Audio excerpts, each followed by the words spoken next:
Yes, yes, people. Welcome back to the final football show of 2024 on in sports. Augustia is joining me for this. Prime will be joining us in a bit. We're here to, you know, review the year of 2024 in terms of football. You might hear us miserable voices because we're Manchester United fans. However, we're still here. We're still going to be talking about football. We're still going to give you our review of 2024. We're going to give our credits to the players, the clubs, and certain people that deserve their plaudits throughout the year. And Augustia is here to talk with me. What are you saying, bro? Yo, so how you guys doing? How's everyone in the chat doing? This is Ekman, if I'm not mistaken. This is our fifth stream in like 2 days, which Probably is is. which is insane. So as Ekman said, we're United fans, but on top of that, we've been on a relentless spree of streams recently. What's good, Santa? Hope you're doing well as well. So Mm. yeah, I'm looking forward to it. It's been a great year of action. I've enjoyed the year of football. A lot of ups, a lot of downs, but I think overall very successful, except for the teams we support. But yeah, I mean, look, I got the red. I'm repping Spain. I got the blue. I'm repping Argentina. I'm, No, I'm rep- kidding. I'm repping Thailand today because we're in the final of the Suzuki Cup. I went to True. watch. Oh, it's just like the game. It was a great atmosphere, man. The people behind me were screaming. I'm like, bro, shut up, man. It was all in good, yo. It was good fun. It was good fun. I actually enjoyed the game. Like, it was end to end. I mean, second half at least, and the extra time. It went extra time because there was no away goals. And yeah, we went through, and we're in the final. So I might be there for the finals. We'll see, people. We'll see. We'll see. But yeah, I guess 2024 is coming to an end. Today's, as we're speaking right now, it's the 31st of December already as our time. United Yes. kicking off an hour. Talk to me about the year of 2024 because as United fans, actually let's just forget Man United for a bit. Just the year of football in general, right? Like, because so we had a lot of controversy, a lot of drama, you know, a lot of twists and turns in the game. Obviously, football is a very emotional sport. You have fans are going at each other on Twitter. You have fans going to games. Expressing their love for their clubs. And yeah, what we saying? I mean, 2024 has been a crazy year. Can't lie. But go on, bro. Yeah, Floor's I yours. mean, it's been a lot of fun. I think the year has been dominated by the international tournaments, particularly. You had the Euros in the summer, the Copa America. Those were great. The Euros was a blast. I loved it. Loved almost every match there. The quality of football was high. The entertainment was amazing. Especially England's fans' tears. We loved it, bro. Oh yeah, I mean, death taxes in England bottling it. I mean, come on, really, it is those three. Let's be honest here. They're It not is. It is. winning it. I mean, like they have the best team in the Euros, arguably on paper, yet they Mm. never able to win it. So no, I mean, good. I think the year has been great. A lot of fun. Obviously, in the Champions League, it was nice to see Real Madrid, reclaim their status as the leaders of Europe. That's true, Santa. Very good point here. AFCON. Although I can't talk much about it because I'm not sure about you, Ekevin. I didn't really watch AFCON. So I'm not sure about you, man, but I didn't really pay attention. But AFCON as well. Some great highlights. Yeah, so I think the international tournaments were fabulous, fantastic, enjoyed them, embraced them. Spain and Germany, I think in the Euros, were definitely the stars of the show. Mm. Definitely the well coached teams with De La Fuente, the system that Spain possess, and then Yep. Nagelsmann. And then yeah, the quality of action was great. And it's nice to see some bright stars finally taking their place in football. And obviously in the Copa America, it was great to see Lionel Messi winning yet another international trophy, captaining his side to, I think, a fourth successive title, which is just otherworldly and insane. So, yeah, Kevin, I think overall the year, a lot of history, but a lot of rising superstars taking the place of the greats that, have dominated our childhood. So I enjoyed it thoroughly. I think it was great, but we are moving quickly into a new era of football. So I'm not sure how sentimentally I feel about that. No, we are moving into a new era of football. However, that's not really a time for me to say, oh, I missed the old era. Mhm. Unfortunately, time flies. We have to move on. Yes. Obviously, everyone knows, or obviously you and I know, we both missed the old era. That's when football actually had its standards. That's when football was actually at its peak of its its powers. Like that was when Peaked. football was probably at its best, its Yeah. strongest. Well, I think that the era that we started watching football was one of the most competitive eras in football ever. I don't think any era is gonna beat that. Because right now in the Premier League, you've only got really Man City going at it. You don't really have much competition around Man City. Other than this season, Until obviously. this season, yeah. Other the season, you had United, Chelsea, Arsenal battling for leagues. You had Real Madrid, Barcelona battling for leagues properly. You had because El Clasico back then was actually like a proper game with Ronaldo versus Messi. You know, you got Ramos, PK. You've got Ronaldinho against Zidane. All those players. You know, Galacticos with again and the Iniesta, Busquets, Xavi era. Yeah, History. and obviously you got Real Madrid. You had Modric, Cruz, you know, and Casemiro, or you could also put Khedira. Even Khedira was a very underrated player for Real Madrid. Very underrated Real Madrid player. But yeah, I mean, football has changed. Time has changed, and obviously, you know, now we're in 2024, going to 2025 tomorrow.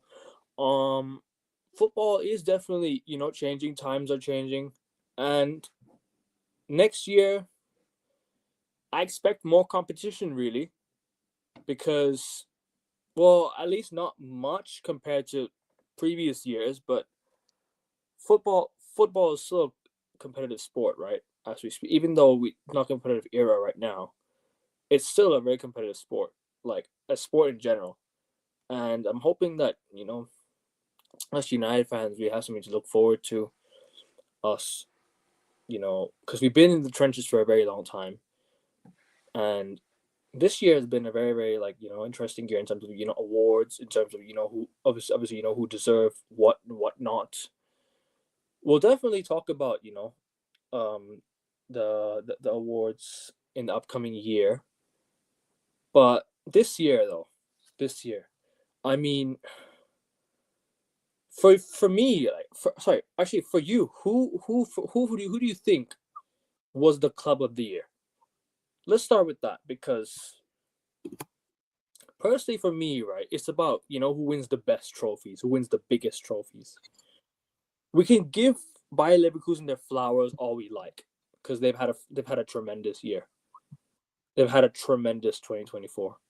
Mhm. Obviously, doing the unthinkable, going a whole Bundesliga season unbeaten against Bayern Munich, who have dominated Germany for the last 12 years. And you've also got, you know, Man City. Obviously, they had a good half of the year, and then, you know, Real Madrid winning the Champions League.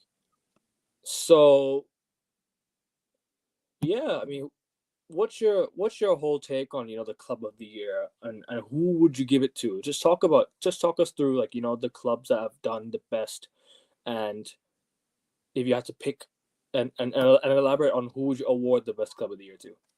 Go on. Yeah, Kevin, you made a very good point there about trophies and victories. Eventually, if the currency is who's the best, the metric is who's won the most and who's achieved the most. Unfortunately, I hate the top Reds and all the Arsenal fans watching. Nah. You guys aren't going to get special mentions or honorable mentions for finishing second. That's not how this award works. I'm so sorry, guys, but that's not how the award works. Factos.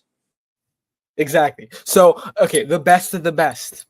I mean, this is you can say boring answer. Say boring answer all you want. It doesn't matter. There is only one club that's the best this year. It's the club that swept most of the awards. It's Hala Madrid. It's Real Madrid. Of course it is. They won the biggest trophy. They won the best trophy. Very dominant season domestically and continentally. So it has to be Real Madrid for sure. Carlo Ancelotti doing his thing. He's unbelievable with Real Madrid, and a lot of their players like Vinny, Bellingham, but the defense, people like Carvajal having such underrated and important seasons for Real Madrid.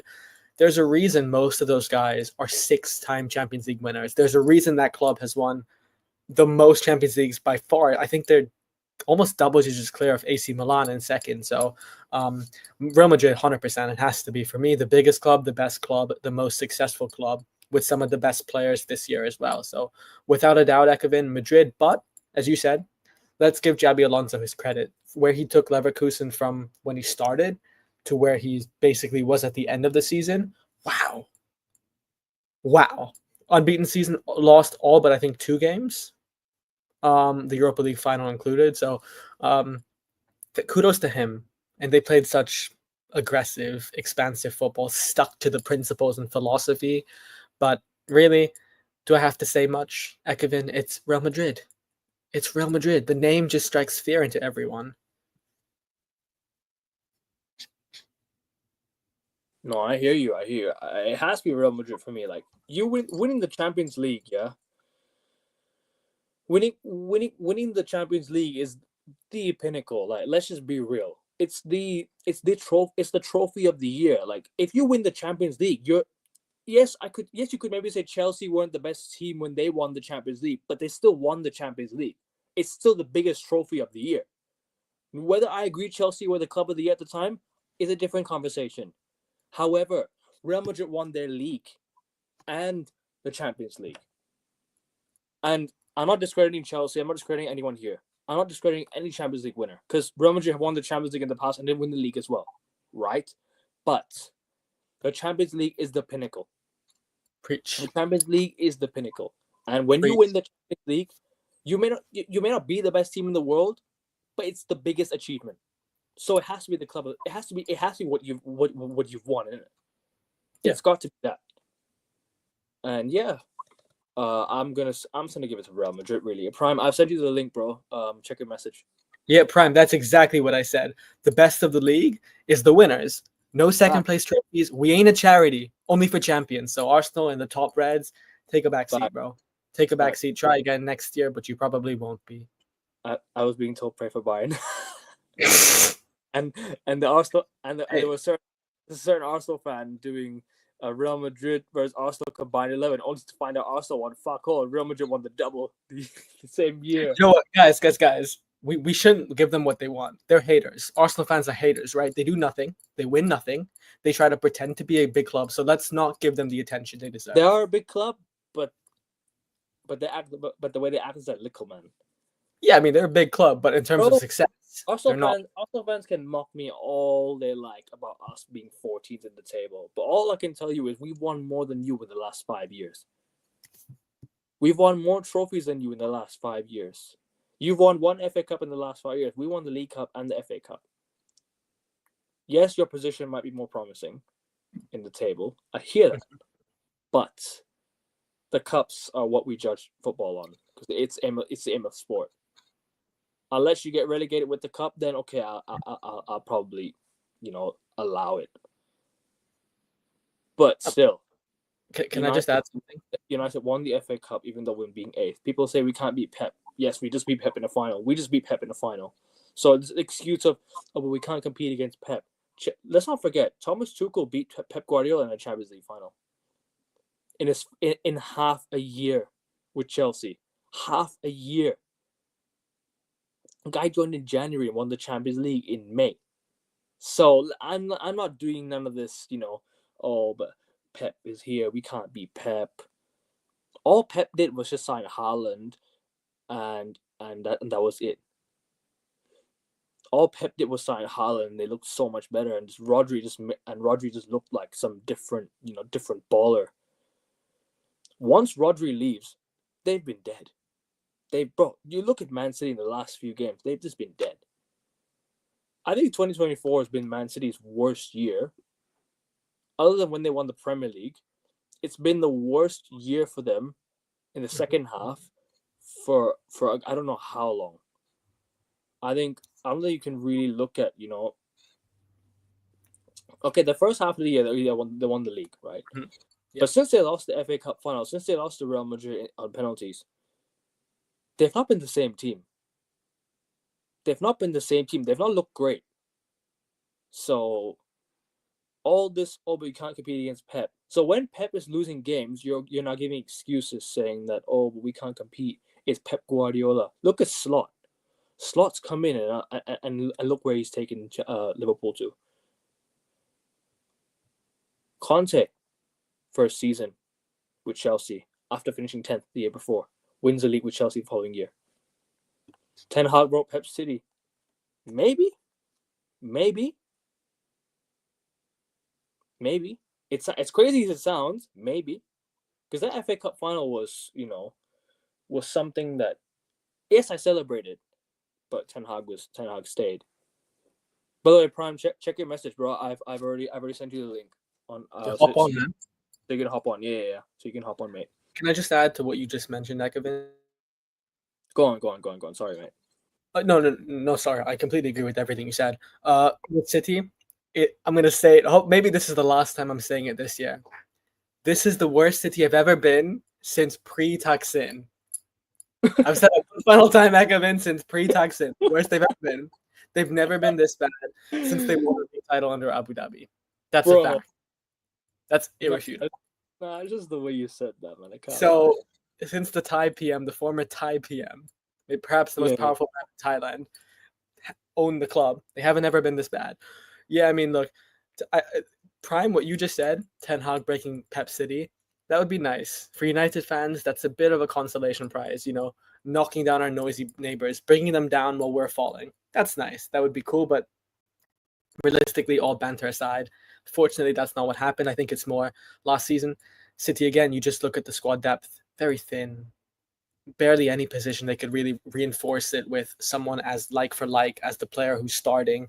And once you hear a manager and the same group of staff in a club for a long period of time, perhaps as long as a decade, eventually their voices do become redundant, no matter how often or how good they are. So just like Sir Alex Ferguson, and I said this last stream, Pep's probably going to have to reshuffle the backroom staff and rebuild the squad on the pitch. However, the saving grace for Man City is very simple.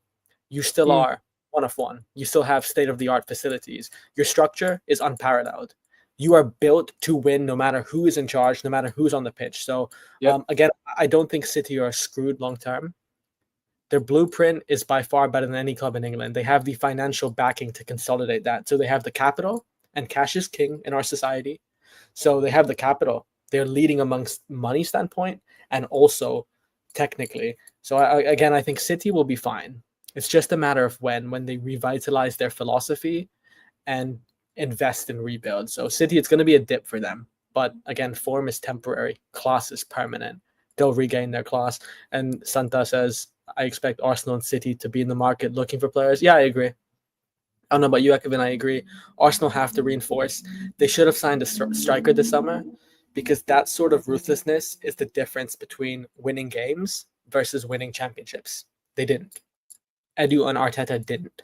So they had to sign a number 9 this summer. They didn't bridge the gap between finishing second and first, even though that was a couple points last season. And for that reason, they're not going to win the league this year. But even though Arsenal and City are going to be in the market looking for players, I don't think they'll be looking for like players because City operate much more shrewdly. They operate much more specifically, right? They sign players with niche. And ever since City signed, sorry to interrupt you, ever since City signed Haaland and Alvarez, I've not been impressed with Man City's transfer window ever since then. Like, can somebody remind me who they've signed? Like, Gvardiol, like, that's it? That's about it, really? Gvardiol? And then who did they sign after that? They signed Nunes. They signed Savio. Okay, Savio's a future player. But other than that, like, Man City's transfer windows have just been abysmal. They've been abysmal, bro. Sabinho Doku, I'll be real with Doku, He looks so good on the ball, but he's not like his end product is not there. He's a good player. I like him. He's very good on the ball. He just needs that end product. That's it. Mm-hmm. Kovacic has not been good for Man City, man. He's not been good. City did not need Kovacic. They didn't need to sign Kovacic. It was not a must signing for Kovacic. It was not must for City to sign Kovacic. They needed someone to replace Rodri. Kovacic is not going to replace Rodri. He's not been good for City. He's been terrible for them. Because like they signed Gundogan back. And you know what it is with Man City? When they sell a player, they don't bring him back. They never do. I found it very, very weird they brought Gundogan back. Found it very weird. I was very surprised. I'm like, why'd you bring Gundogan back? You didn't need Gundogan. You need someone younger. Like, Man City's transfer windows over the past few years has not been impressive at all. They're just keeping the squad the same. They're not refreshing. I expect Man City to refresh the squad soon. Don't get me wrong. I think City will be back next year, like 100%. They'll be back next year. I think this year is just a blip. I think this year is a blip for Man City. Next year they'll be back. It's about who they sign in the transfer window. It's about what they do in the transfer window going forward. Because next season, right, I'm expecting Man City to go and refresh the squad. There's a lot of players that for me that should be moved on. Bernardo Silva looks like a shadow of himself. Like he's wanted to leave Man City for time. Walker should be gone. Walker's for me, he's not been the same. Kyle Walker needs to be moved on. They need a left. Man City needed a left back, right? Gavardio, Ake. I'm sorry. Going forward, they've not been good this season. Gavardio has been like their best attacking outlet from left back. Other than that, who does City have? Ruben Diaz injury prone. Stones injury prone. Like, what else do they really have? What else do they really have, bro? I mean, don't get me wrong. Man City are so dominant force in England, even though they've not been the best team in the last month and a half. They've lost a lot of games. They've drawn a lot of games, but still, Man City, like they can still bring in the best players. They can still bring in the best, talents. If say Pep leaves this summer, they'll still bring in a top manager. They'll back him. Like, yes, Pep signed a new deal, but does that mean he'll stay going? I don't think he'll stay for long. Okay, let me ask you this. Next season, if you weren't a United fan and all of the 20 Premier League clubs offered a contract to you and said, hey, Ekevin, we want to sign you. You're a young and upcoming player, and we have aspirations of winning the league. What club would you sign for on a 5-year deal among all the top 20 clubs? I think City, right? Just because the stability, the financial backing, structure, philosophy. As wild as it sounds, as wild as it is, I'm a United fan, massive Manchester United fan. As wild as I sound right now, Liverpool. Really? They have one of the best player developments. Do you think it's better than City's academy though? And City football. They have Harvey. They have Curtis Jones. They have Connor Bradley. Sure. I mean, Bacitic is there. They have very, very good. They have very, very good squad development. True, but I guess the point of what I'm trying to say here is, Ekevin, yeah, you would consider City over almost any other club, right? City and Liverpool would be the clubs. In terms of financially, maybe Man City, because they'll probably offer the most money, or probably United, because they'll probably offer a lot of money. However, if we're talking about development, Brighton's a good place. Yeah, Brighton's a place. Mm-hmm. But Liverpool, the way Liverpool have developed their academy players into the first team, Trent Alexander-Arnold being one of prime example. Trent is a prime example, right? They've got who else have they got up top? I mean, I can't really remember who else, but still, I mean, just look at the development Liverpool have right now. They have good development. I despise Liverpool, but one thing I will say, their player development is very, very good. Chelsea as well. Very, very good player development. Yeah, Curtis Jones. I mentioned his name. Curtis Jones. I mentioned his name. Harvey Elliott. Connor Bradley. Who else they had? Bacitic. Mm-hmm. Very, very good name. Very, very good players. Very good players. Liverpool don't, and they have a good squad, man. They develop these players into proper first team players, and they actually play so well for the first team. They look so much better than what they are. Harvey Elliott is a baller, bro. He is a baller. He trust me. I rate Harvey Elliott. Very, very good player. Very good player. Curtis Jones, unfortunate injury he had to deal with in the past, but he's come back and he's looked good. Curtis Jones looking good for Liverpool. Like, the player development of Liverpool is probably the best. If you ask me financially, Man City. If you're asking about development, probably Liverpool or Chelsea, really. Because Chelsea will develop you and sell you for a good profit. Because Chelsea look at Chelsea's academy problem. Look at the amount of players Chelsea developed over the years, and they've sold. I think Ekevin, my point here. Maybe let me rephrase this. Go on. There was only a 5-year period where you had to pick one club you trust the most in terms of A, development, B, victory, C, finances, and D, winning a league title. Over a 5-year period, I think City are the most reliable. Yes, they've had a dip this season, Of course, they've had a dip. But as I mentioned earlier, form is temporary, class is permanent. Their dip is largely due to an aging squad and perhaps a backroom staff that is slightly redundant in the rhetoric that they say, and also the way they've dealt and managed this unprecedented downfall and demise has not been the best in terms of man management. So my point here is I think City are the most reliable club in the league in terms of winning and in terms of finances. They're the most stable club. So when we talk about City overall, this season it's a lost claw. It's a lost cause. I said this early on during their 2-14 game winning run. Mm. I think they're a lost cause because Liverpool are running away with the league. And we spoke very highly about Arne Slot yesterday. Feel free to check that out. For anyone watching who didn't watch yesterday's stream, I thought it was a very good stream. But I don't think if I was a City fan, I'd be worried at all. You just have to unfortunately throw away the exception this season. But the rule about Man City is winning and playing very attacking, aggressive, expansive football. So City will be back. If Pep signed a new contract, Pep hasn't lost it. He hasn't. Yes, there are cracks in his armor. You can see it. But time, if you give him the investment and the money, which City will, he can rebuild a squad, perhaps replace players like Walker for Frimpong, and get more physicality in the midfield.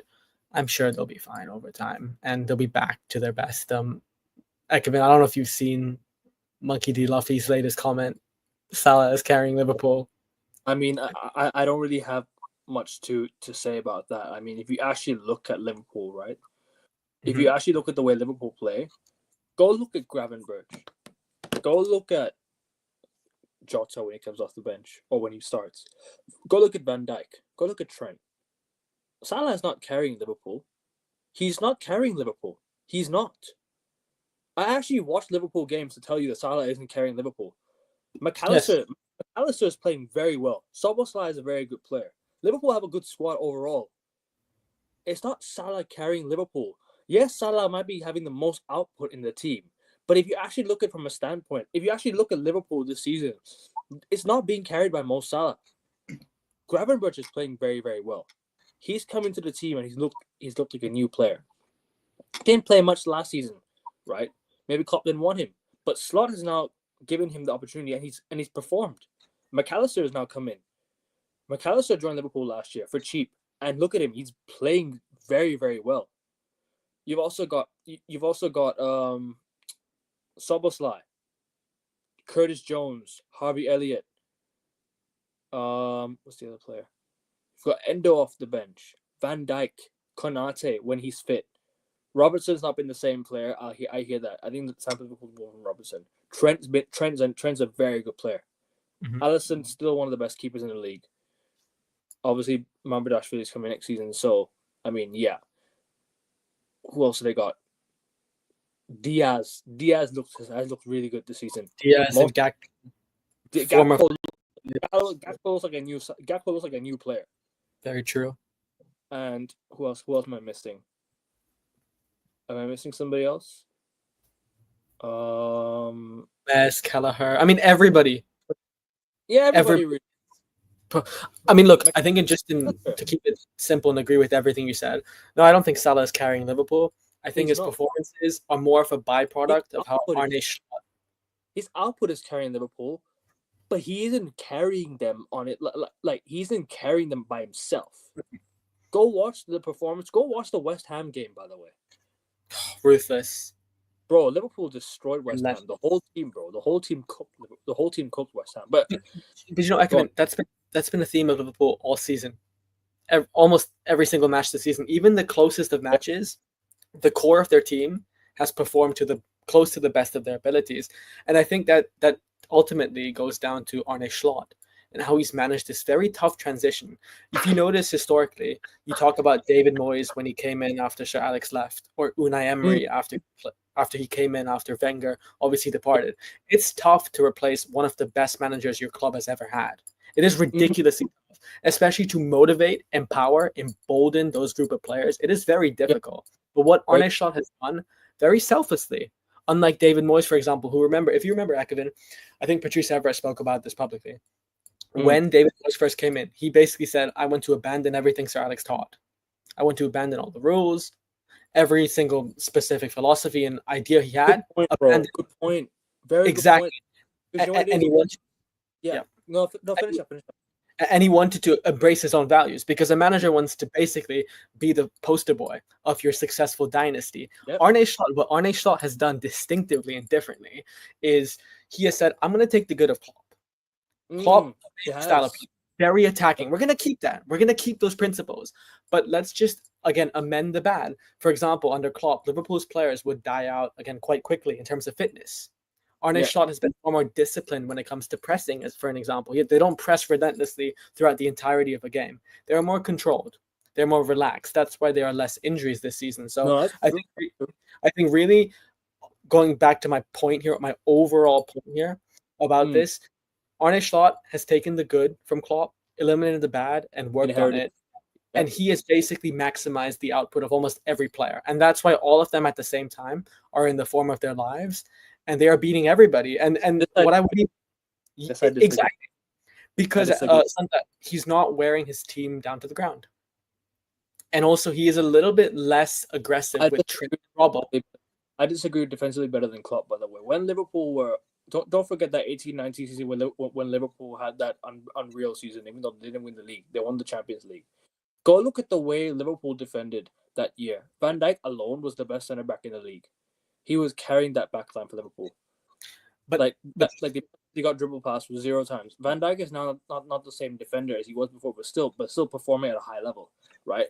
But also I need to make a point that ever since Klopp has left Liverpool, Slot's now come in. He's inherited a Klopp team, right? Not only inherited it, he's taken it to another level in a more precise way, in a more straightforward style of play. He's a very Slot, when you listen to him in his interviews, he's a very straightforward manager. He says things as it is. He just says things straightforwardly. Remember the Liverpool United game when we lost 3-0, right? Slot literally explained what Liverpool's tactics were and how United approached the game in the most precise way ever. Like, you could explain it better than how he did, right? So, Klopp has already set the bar. Those set the winning mentality of Liverpool. The players have already inherited that. But it's time for a new guy to come in and take over that and take his team to the next level. Yes, we'll see how Liverpool do next season with obviously the contract situation with Van Dijk, Salah, and Trent. But then, if you look at this season, right, the players are performing at a different level, at a higher level, at a higher standard as well, at a much better, more disciplined, much better style of play, much better, more disciplined. They're more expressive because. Can I just say something about the point you made about Van Dijk? And the form that they're on, right? They're barely dropping any points because it's also not just a new manager bounce. Yep. But it's the players that have developed themselves so well under the previous manager and now ready to take on the new challenge with the next manager. Yep. But yeah, go on, bro. No, I 100% agree with you about the point of Van Dijk not being dribble past. But I think that unironically reinforces what Santa said. That was a lot. Again, take nothing away from Jurgen Klopp. His system was very demanding, very intense. And he really extracted almost the best he could with such a high pressing, high intensity system. However, like you just said, the players like Van Dijk or Robertson, for example, aren't at the peak. They are no longer at their peak. And Arne Slot, despite the decline, has managed to integrate them and maximize their output. So I think that unironically makes Arne Slot coaching Liverpool's defense better than Jurgen Klopp did.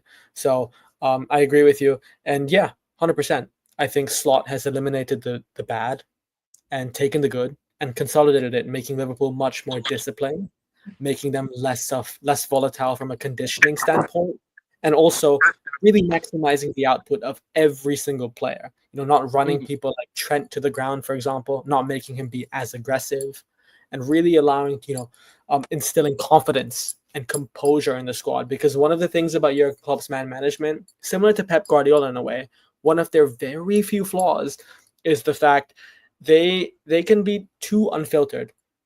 And they can sometimes bring negative energy, for example. We know the memes about Jurgen Klopp, using many excuses like saying, hey, the weather was pretty shit today, that's why we lost, or et cetera, et cetera. Arne Slot won't do that. Arne Slot will actually do the man management role as much as he will the tactical role. So I think kudos to Arne Slot, because what he has installed in this Liverpool team, he's only lost one, so you can't really. We haven't seen the excuses yet. But and go. and that was to second place Forest, right?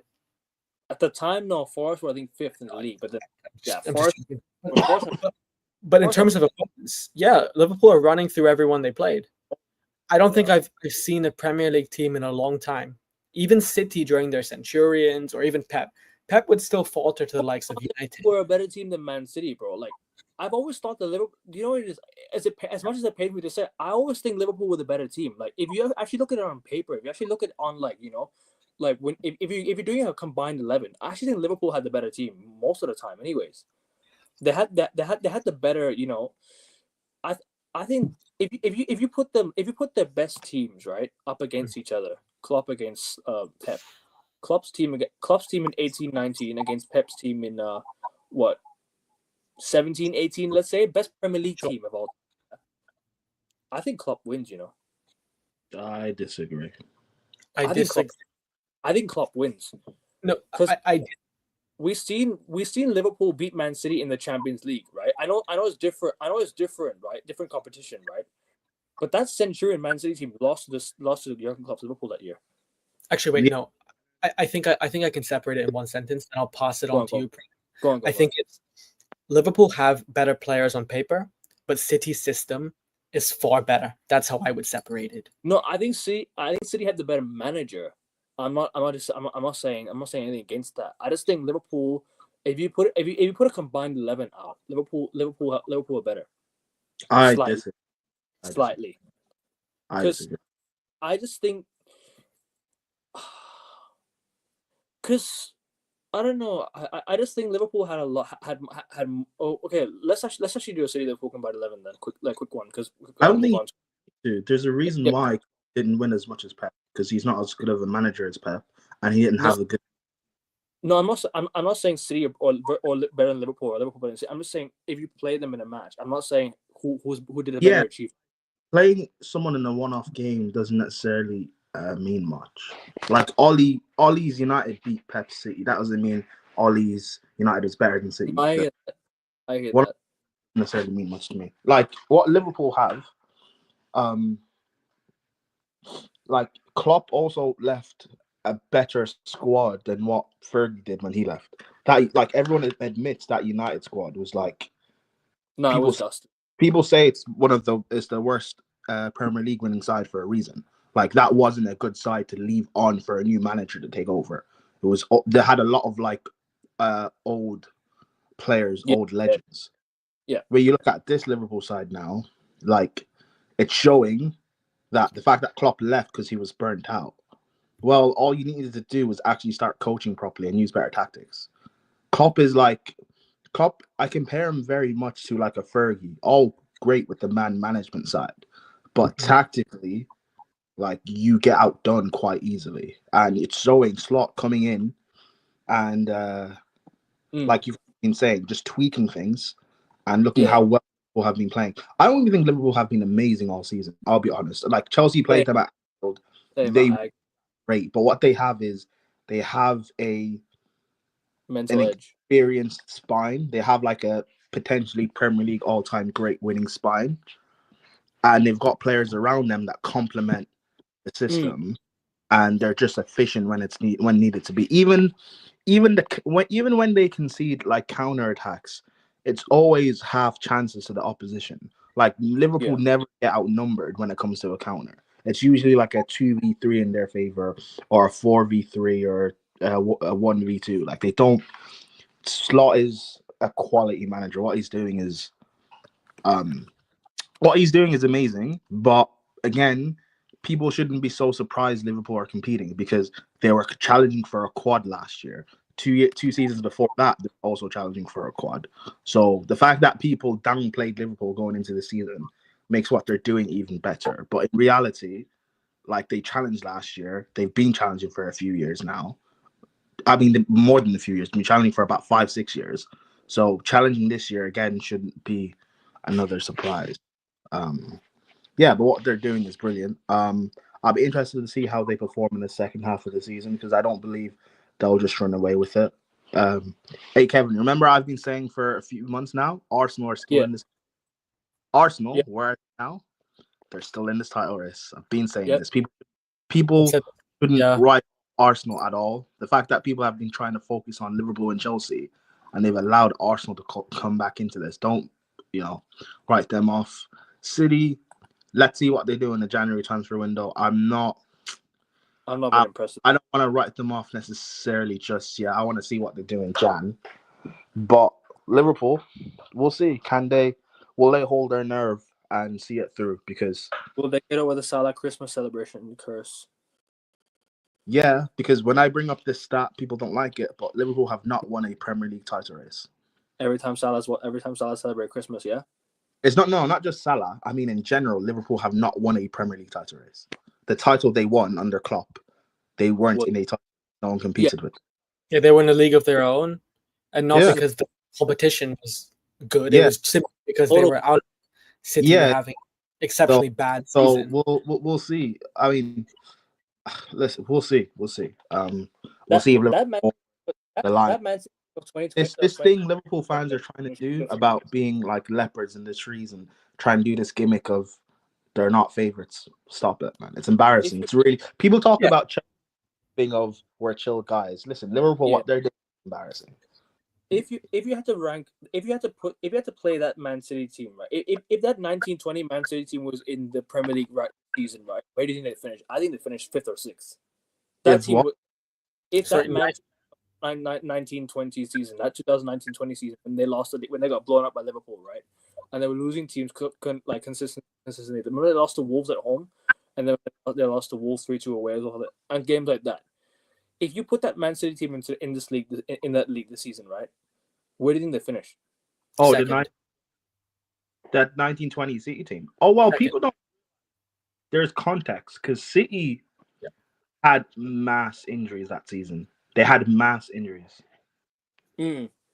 Like people talk this season, City don't have an injury crisis. It's only Rodri. The rest of their players, ass. I mean, to be fair, Haaland, KDB, both were absent for periods of time at the beginning. No, Haaland wasn't absent. It was just KDB and Rodri. Haaland has been playing every single game this season for them. I mean, long-term injuries, they haven't had any this season, really. Just Rodri.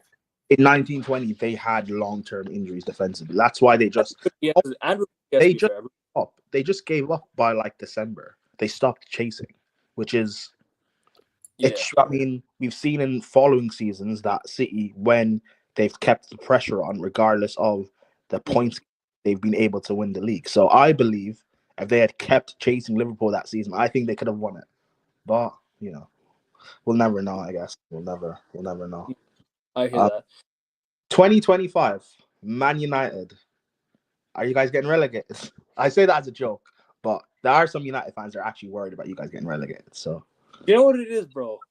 If United get relegated, and it means the Glazers go, I'll take it. Honestly, like if the Glazers get out of the club, then I'd be happy, bro. If that meant relegation, if relegation came and the Glazers still here, then I wouldn't take it. Because I just want the Glazers to get out of the football club, bro. I just don't like the Glazers. I guess we both hate the Glazers. What they've done for United, what Ineos have done for United as well in the past year. Ineos have been shit. I disagree, Ekman. I think they're geniuses. They've milked this every single penny and cent out of this football club.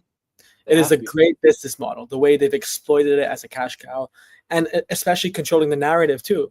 Not only have they done it from a financial standpoint, they've turned this club from competitive into a commercial club.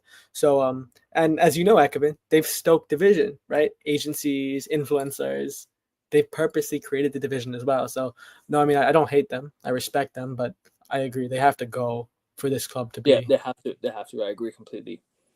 Sorry, go on. No, I agree with you that they have to go. But getting back, we're kind of gone off topic here. But the awards choices I gave for this year, I'm talking about like the best club. Best club for me, Real Madrid. Really, I mean, can you really argue against that? I mean, they've won the Champions League, and they've won the league. You could maybe give Bayer Leverkusen a shot after what they did in Bundesliga, but really and truly, like Real Madrid just won the best award, like the best trophy. So I'm gonna give the club of the year to Real Madrid. What are you saying? What are you both saying? Agree with that? what is the currency of football? Trophies. Trophies. So who won the biggest and the best trophies this year? Real Madrid. Boring, but that's the only answer. Also, fans will try to be best team the whole calendar year, most wins, most win percentages. Yeah, fuck off. And also a fan told me on Twitter yesterday, yeah, saying that we had the most wins. Come back about tell us where you're on the table. Or you're 14th. We're below us, but yeah, we've won more than you in the past 5 years, mate. So yeah, you can talk about your win percentage. You can talk about your wins and shit like that, but you've won fuck all in the last 5 years, dude, and no trophies to show for us. So you can. Oh, did you guys both say Real Madrid, right? Yeah, we both said Real Madrid really because like Real Madrid. No, Prime. I mean, the currency of football is trophies, so has to be that. I agree. So my pick won a trophy. So I'm gonna say Atalanta. When you look at what they've done in 2024, the calendar year, getting to the Europa League final, when they weren't considered favorites, how well they did in Serie A, in the back end of the season. They beat Bayern Leverkusen, who were unbeaten in all competitions up until that point. You're right. And this season so far, I think they're still top of the Serie A when they're not expected. No, I think it's Napoli or Lazio. Yeah, but they're in the title race, and they are. Their star player, Ademola Lookman, he just won African Player of the Year. He got Nigeria to the AFCON final. Fine, we didn't win it, but he was probably the best player in the whole tournament. And yeah, I'm going to give my shout to Atalanta. They've been brilliant this calendar year. So that's fair play. Good shout. I think good honorable mention. Yeah. I mean, I was telling Arsenal fans in the summer you should buy Lookman, but they told me Sterling's better. They told me Rashford's better. Oh man, bro, these Arsenal fans were something else, bro. Swear down. But yeah, manager of the year. Ooh, manager of the year. This is a tricky one. For me, if I'm going with the base of Real Madrid, then I have to give it to Ancelotti, right? Because I mean, Xabi Alonso did what he did in Bundesliga. I'll be real. What Ancelotti had to deal with having, again, like we've talked about, like City and injuries they're dealing with and how bad they've been. If people realize the injuries Real Madrid had last year, and they still Champions League. They had Joselu up front, and they. That's what separates. But guys, that's what separates Real Madrid, the mind. Crazy. There was a period when they only had they played Vasquez, who's a winger at right back. Carvajal played at center back. Tchouaméni played at center back, and they had Ferland Mendy back. And Real Madrid are disgusting, man. The fact that they're able to still that's the most impressive Champions League win for me in history. Do all of that with your injuries, no excuses. You're just getting it done. I love that, man. That's why Real Madrid are built different, like you said. Yeah, they're just the greatest club in the history of football. Person, like heritage.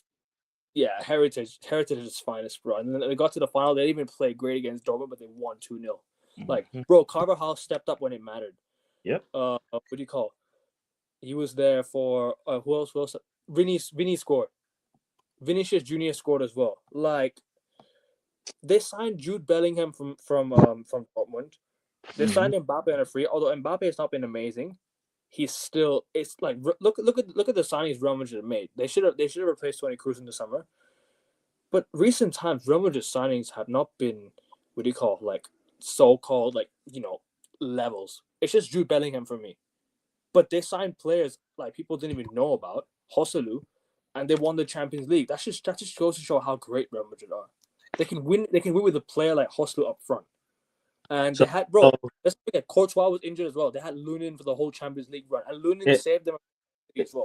If Real Madrid can win a Champions League with Joselu, maybe Man United can win a Premier Garnacho. Who knows? Prime, not disrespect Real Madrid. They're in a league of their own. Listen, would Man United win the Premier with Joselu up top? No, but Real Madrid would win the Champions League with Garnacho.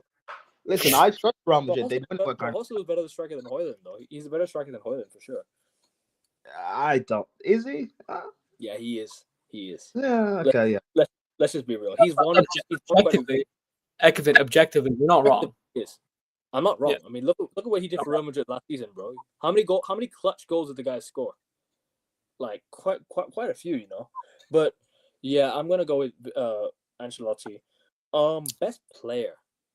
This is debatable. For Mhm. me, I said Vinicius Junior because remember we had the Ballon d'Or talk and we said that I said that Vinicius Junior should have won it. Vinicius Junior won the FIFA Best Player. He won the FIFA Best Player. Rodri won the Ballon d'Or. I think it just goes to show that the Ballon d'Or now is different to FIFA. They have different sort of opinions. They have different views. For me, the best player of 2024 has for me Vinicius Junior. Like from what I've seen, you could maybe make a case for Rodri, but I think Rodri deserved it last year more than this year when City won the treble. This is the year Real Madrid won the Champions League and the league. If we're going off of that metric, then we have to give it to the best player in that Real Madrid team. Then, so it's got to be Vinicius Junior. Uh, Look, I'm not just being a contrarian for the sake of it. I think it's No. hard to pick best player of the year because we've almost had 2 years in 1 year. That makes sense. I think first half I would I take. want 2024, not 2023. No, This year. I know, but I don't think there's been an outstanding year across both seasons. What I will say is, I think first half I'm taking Rodri, second half I'm taking Salah. Look, with the Rodri pick, I'll make it very simple. What is the Ballon d'Or? The Ballon d'Or is the best player. It's not the guy with the most goals or assists. It's the best player. Things like man of the matches, trophies, and influence to your team and success. There's a reason Messi has won 8 Ballon d'Ors. I think most of those Ballon d'Ors have been well deserved because he's influenced his team far better than anybody else has in world football. It's not even close. I think Rodri also deserved his Ballon d'Or because if I'm not mistaken, he only lost 1 match in the time the Ballon d'Or period was accounted for. So Rodri 100% deserved his Ballon d'Or. He won the Euros and he won the Premier League. He didn't play when Real Madrid beat City. So, and they didn't actually beat him. It was on pen. So again, yeah, exactly. As Monkey D. Luffy says in the chat, I think Rodri was the best player in the first half of the season. He deserved his Ballon d'Or. The way he dictated that City midfield, regained the ball, progressed it forward. Rodri has to be the one for me. But in the second half of the season, as I said, I will reinforce this.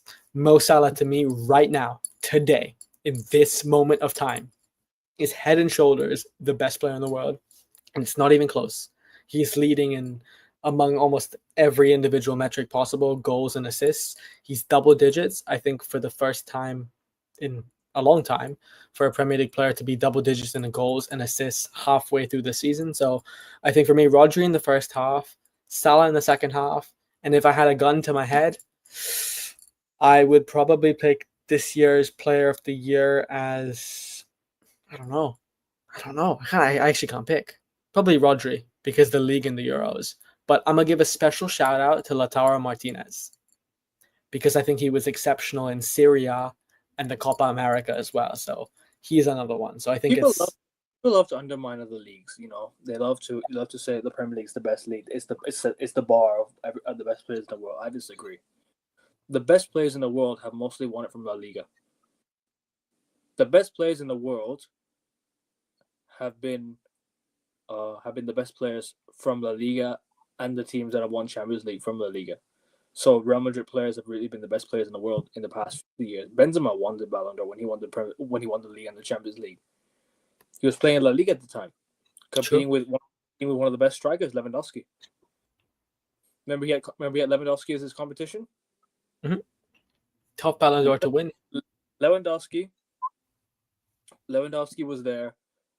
You had who else do you have in the year?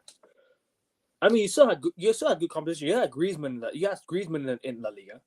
You had competition still in terms of goals. You had in terms of performances. So yeah, Benzema deserved it. For me, I'm going by the same metric. I'm going with Vinicius Junior. But Prime, what are you saying? So yeah, to ask you for this one. Yeah, I disagree with the metric. But... No, go on.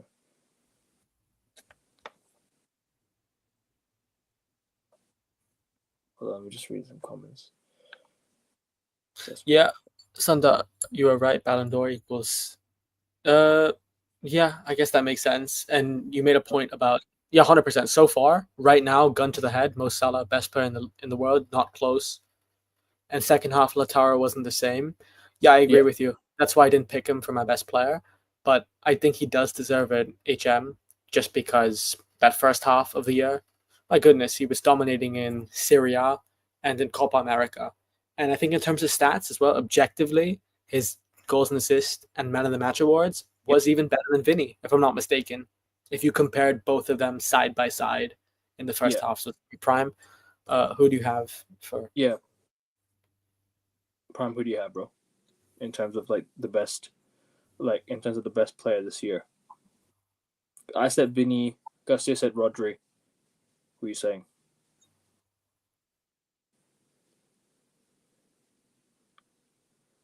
Rodri's the best Yes. player on the Irish shambles. True, but look at Vinny. But look at Real Madrid without Vinny on the left hand side. Who's doing the good work on the left hand side? They'll find a way. They have depth up top. It's easier to There were replace a winger than a holding. there were times where Real Madrid struggled to score goals. But I mean, like you said, we just talked about people like Joselu, for example. They have Mbappe now, Like Rodrigo. I mean, he stepped up when it matters. put it this way, Akavin. I don't think Real Madrid will ever go one win No, in 13. King, I'm not talking about second half of the season. I'm talking about what they've achieved during the run of when they won those big trophies. I'm talking about when they won those trophies. I'm talking about Vinicius Junior when he stepped up into the Champions League. Talking about I'm not talking about Mbappe. Mbappe's been poor for Real Madrid for me. He's been poor. He's not been the same Mbappe that we all thought. But it'll take time. I think I reckon he'll definitely he'll definitely reach his heights. But yeah, Prime, you there, bro? I think I'm muted.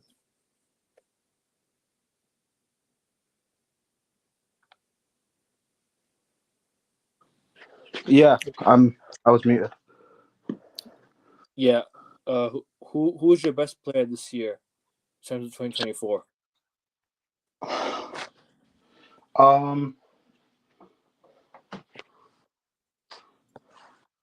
I guess it has to be Rodri because My look at guy. the end of City with him not being there. Bears. That's your opinion. I mean, I'm not going to disagree or agree. But I'll give Personally, yeah, honorable mention. I've got to rep my guy, Adam Ola Lookman. I like it. He's had a good year. He's had a very, very good year. Oh, had a brilliant year. But yeah, Arsenal fans tell me that they'd rather have Saka and Rashford over him. Whatever, man. It's fine. That's propaganda, King. That's the effect of propaganda, right? That's fine. Let them take Rashford from Man United. Let them take Rashford from Man United. I guess that could have been tiebreaker. AN Sports Player of the Year goes to Rodri, right? One loss all season, 2 trophies, Prem and the Euros. No, that's fair. Let's do our world best 11 since we have to wrap it up because I have to go watch the United game. So let's do world 11 of 2024. This is our combined 11. Oh, not combined 11, but this is our 11. In goal, I'm going with Andre Lunin. And this is as crazy it sounds. Look at Real Madrid's run to the Champions League. This guy was backup goalkeeper. He wasn't even first choice goalkeeper. This guy was starting He was starting as a backup goalkeeper to Courtois. We're talking about Thibaut Courtois here, people. Like the bar is Thibaut Courtois. He's one of the best keepers like we've ever seen. One of the best keepers out there. I'm going with Lunin, man. I'm going with Andre Lunin, and you guys can call me crazy, but I think Andre Lunin's been he stepped it up when it matters for Real Madrid. He saved penalties for them when they need. And yeah, when Courtois came back, he's there. But Emi Martinez, I'm sorry, but other than the Copa America, what else has he really done? I'm going with Lunin. What are you saying, Garcia? I think it's tight. I think Emi Martinez is a great shout. He's won it before. He is perhaps the best shot stopper in the world. You can make the case. But I'm not going to disagree with you, Ekevin, because we don't have much time left either. So I'm going to pick Lunin because what a shift he put in. Mm. You have to give it to him, right? That pressure, Real Madrid as well. So Yeah. I'll give it to Lunin. Prime, what are you saying? Goalkeeper. We gave it to Lunin of 2024. Goalkeeper of the year. Yeah, I give it to him as well. Lunin as well, yeah? Yeah. All right. Right back, I mean... There's no debate. Come on, there's really no debate. Can skip this. A league and a Euros, yeah. Carvajal. Let's not even debate this. Danny Carvajal's just got it, man. Center backs, though. No, but Ben White's better than Carvajal, man. Oh yeah, he is. You're right. Let's put Ben White. I agree, man. No, Ben White. That's what Dani Alves. I was told by a combined 11 that he's better. So, dude, Prime. I was told that Hector Bellerin is the greatest right back ever. Right? Good FIFA card. Yeah, he is. Center backs. Rudiger's in there. Rudiger has to be in there. The other center back, I'm not so sure about though, because I can't really say who like was Militao really fit for much this season for Real Madrid? No, he was out. That's how he was out injured, isn't he? My shout for center back is how do I say his name? Heinkampe, the guy that plays for Leverkusen. That's my shout. Hincapi. Yeah. Yuri Hincapi. Ooh, that's a decent shout. Mm-hmm. Can't really go wrong with that, to be fair. You know what? Might as well. Because Leverkusen have been really good this year. I can't lie. Hincapi has been very, very good. Good shout. I agree. Left back.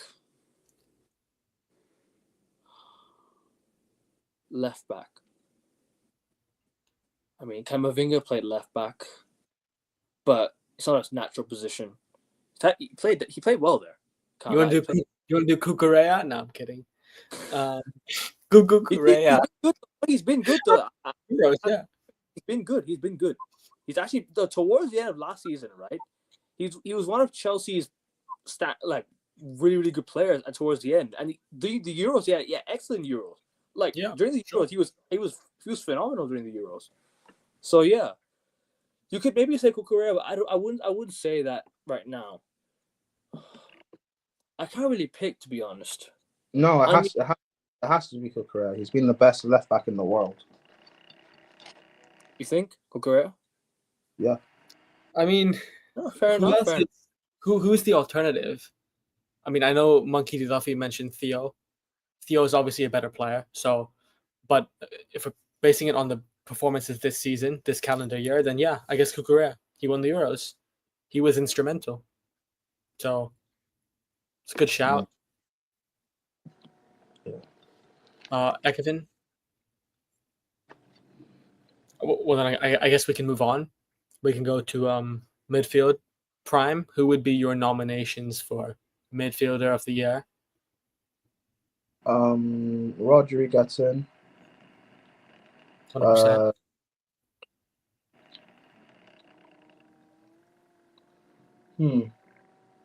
I think midfield is tough. It's obviously Rodri. One of the best seasons a midfielder has perhaps ever had.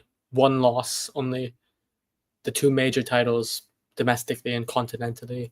Bellingham, yeah, that's a very good shout. Granit Xhaka. Did you say Xhaka? Yeah, bro, he's like the leader of that Leverkusen team. True. On and off the pitch. A warrior. So it has to be. And plus, it'll piss off Arsenal fans as well. So Xhaka gets in there, man. See, they all peak when they leave Arsenal. And United, to be fair. So I have to go turn on the United game. When they leave Chelsea, it all goes downhill. Yeah, I agree with the Cucurella shot. And you know what? Rodri easily gets in CDM. Yeah, easily Rodri. Midfield. The other two players. Oh yeah, come on.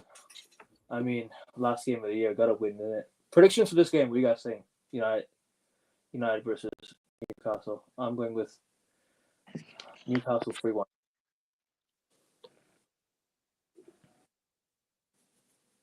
What are you saying, Prime? What's your score prediction for this game? United Newcastle. Oh, he's off. Gus, are you there?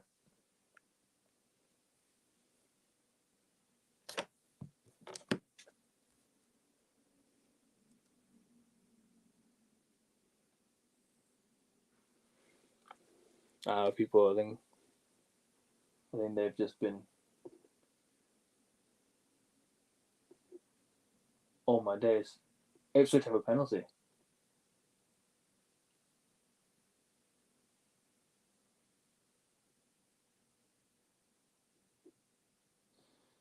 Gus, are you there, bro? I think you're on mute.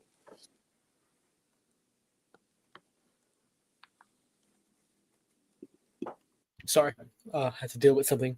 What was the question? I had to go search the United game on, and then I agree with the Chelsea are 1-0 down, by the way, against Ipswich. Interesting. I mean, as we said, they can't afford to drop points again. No, they can't. You're right. We made that in the pre.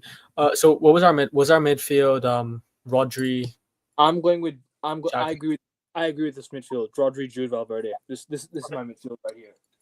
Yeah, you guys were very underrated this year. And then up top, Ekevin, who'd you have up top? Up top. Yeah, you'd have to obviously put Vinny in.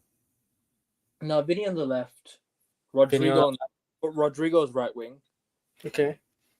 Would you not give Lamine Yamal or Nico Williams a special mention after the Euros?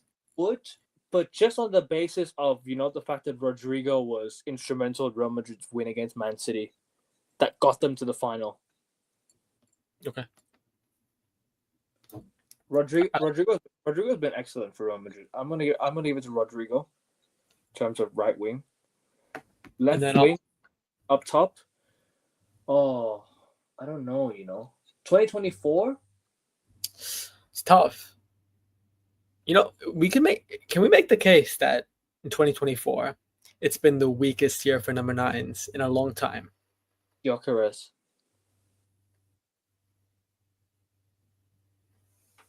Do you agree, Ekevin? Maybe. I mean, we had Cristiano Ronaldo for so long. It's probably going to be Haaland or Gyökeres. If we're just basing it off of this year, in terms of what Sporting have done in the league, obviously they didn't win the league for many, many years. Mm-hmm. And Gyökeres has been one of the top scorers of the year. You got to give it to. I mean, I think Haaland probably, but Gyökeres deserves a shout. I mean, you can say Lautaro because he was very crucial in the Copa victory. I'm fair with you, Haaland though. You can't. Can you really argue against Erling Haaland as a striker, as in a number 9? I mean, 1-0 Newcastle. Lautaro achieved more. Yep, 1-0 Newcastle. Get the fuck out of here. Really? I don't even have a turn. Hey, I had 1 Newcastle. So. Oh, you fucking hell, bro! Free header in the box, 1-0. No way! Another set piece. No. Not a set piece. It's just a cross in the box, and Isak 1-0. I haven't seen the goal, but defending woeful, basic errors. I'm not surprised. He's onside. Yeah, he's perfectly onside. Who scored, by the way? Isak. Oh, free. Well, at least I'm in my Martinez just watching, doing absolutely nothing. It's 1-0 to Newcastle. Yeah, no one's marking him. Maguire standing there. Mazraoui didn't stop the cross properly. De Ligt's just watching. Maguire let Isak header past him. Martinez standing still. Yeah, 1-0 Newcastle. Easy for them. So that's 5. If the result stays, which I don't think it will, I think we'll concede even more. That's 5 losses in 7. Maybe offside. Who knows? No, still, he's on 5 losses in 7. That's he's good. He's onside. Yeah, it's gonna count. He looks good. Yep, perfectly onside. Don't even need to debate this fucking shit. It's 1-0 to Newcastle. Wow. Hey, this fucking United team really, really pisses me off, man. Absolute disgusting performance. start the game, just giving the ball away sloppily, and yeah, Newcastle take the lead. We have a mountain to climb again, people. Another mountain to climb. Should we just do a watch along for this game? Might as well. I'm not even joking. Might as well at this rate. Might as well, bro. Might as well. Newcastle take the lead 1-0. Yep. But yeah, just to finish the lineup real quick for those watching. Yeah, I'm gonna give it to Haaland. We had my striker. Vinny on the left. You'll give it to Haaland. I just think his form recently. Sure, he hasn't had the service, but unlike Lautaro Martinez, who's a go-getter, and Lautaro Martinez achieved more collectively. Yeah, but let's not forget. Let's not forget though, bro. The goals that Haaland was scoring at the start of the season, right? Let's not forget, like the goal, the consistency Haaland had this year was just amazing. At the start of this year, like the consistent form that Haaland was on, and if we're just talking about like when Rodri got injured, Haaland had barely any service.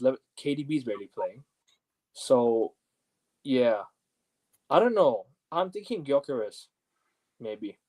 I'm thinking Martinez, just because that Copa America, even in the Harry biggest. Kane? Oh, not Harry Kane. I'm sorry, just not Harry Kane, man. We can talk about Kane all we like, how good of a striker he is, but he doesn't like, he's not won anything this year.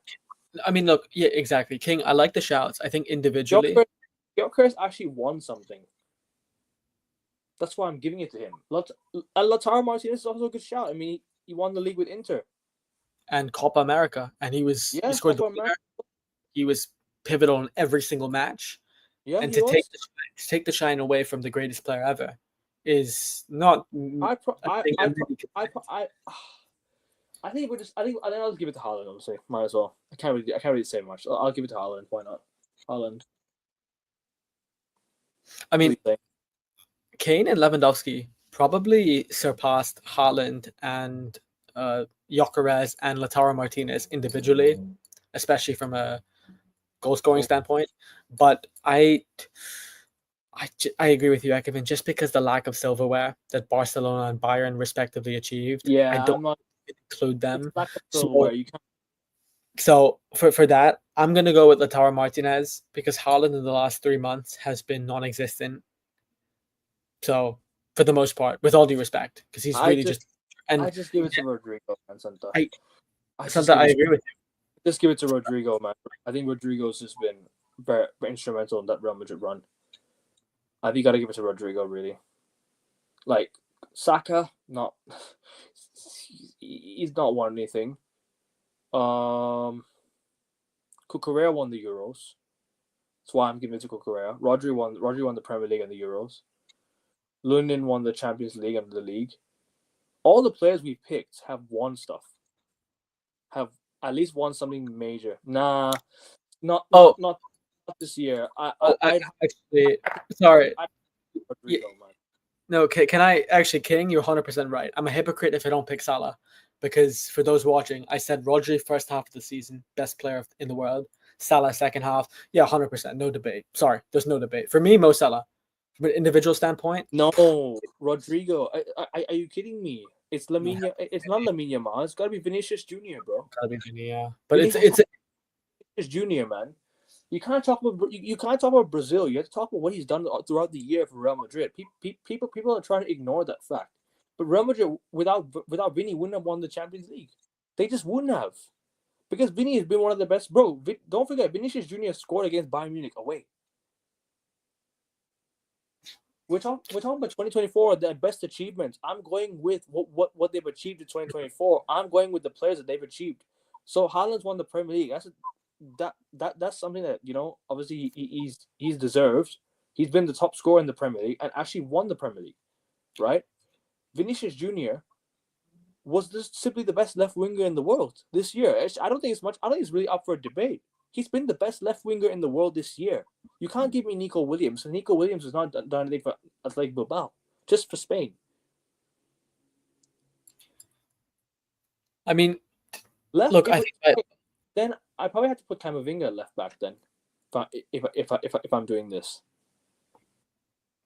No, I mean, look, if we're going by the metric of success, plus individual performances and impact to Oh, team, Mazraga it cooked. has to be Martinez up top Oh my because days.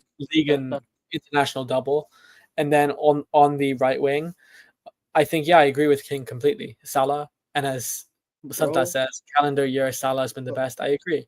I mean, Salah is in the twilight of his professional career. You can make the case, and he is producing the best performances. So I think it would be Salah for sure, and I don't think anybody can even claim that.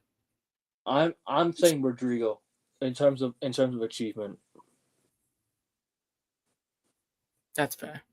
I think sometimes the greatest historical performances transcend. Oh my days. How could I forget? Sorry. Toni Kroos over Valverde. It has to be Toni Kroos over Valverde. Yeah, it's Toni Kroos. Toni Kroos over Valverde. I'm so sorry. I'm so sorry, people. If anyone's slating me and I'm forgetting Toni Kroos, thank you. Thank you for reminding me. Toni Kroos is the midfield over Valverde. It's Kroos, Jude, and Rodri. That's my midfield three. It has to be Toni Kroos, man. It just has to be. Mm-hmm. And you know this as well. Toni Kroos has to be that midfielder. I mean, final year. Yeah, I don't disagree. Sentimentally and also. I think he's actually been the best. No, I agree. He's up for sure. But I would just as King, just as a 2-0, bro. We're getting cooked inside. Is it 2-0? No, but United can't get the ball out of their own half, and we're just getting fucking cooked, bro. Dallo can't get the ball out of his half. Newcastle are just playing and bopping us off the park right now. Bro, we're gonna get smoked by Newcastle today. It's fucking embarrassing right now the way we're playing. Oh my days, this box. Bro. This could be a bloodbath. The way we're playing right now could be a bloodbath. Real talk. If we somehow score, yeah, bro, God knows what'll happen. But yeah, that's really what I have to say. Best owner of the year in football. Nah, I'm kidding.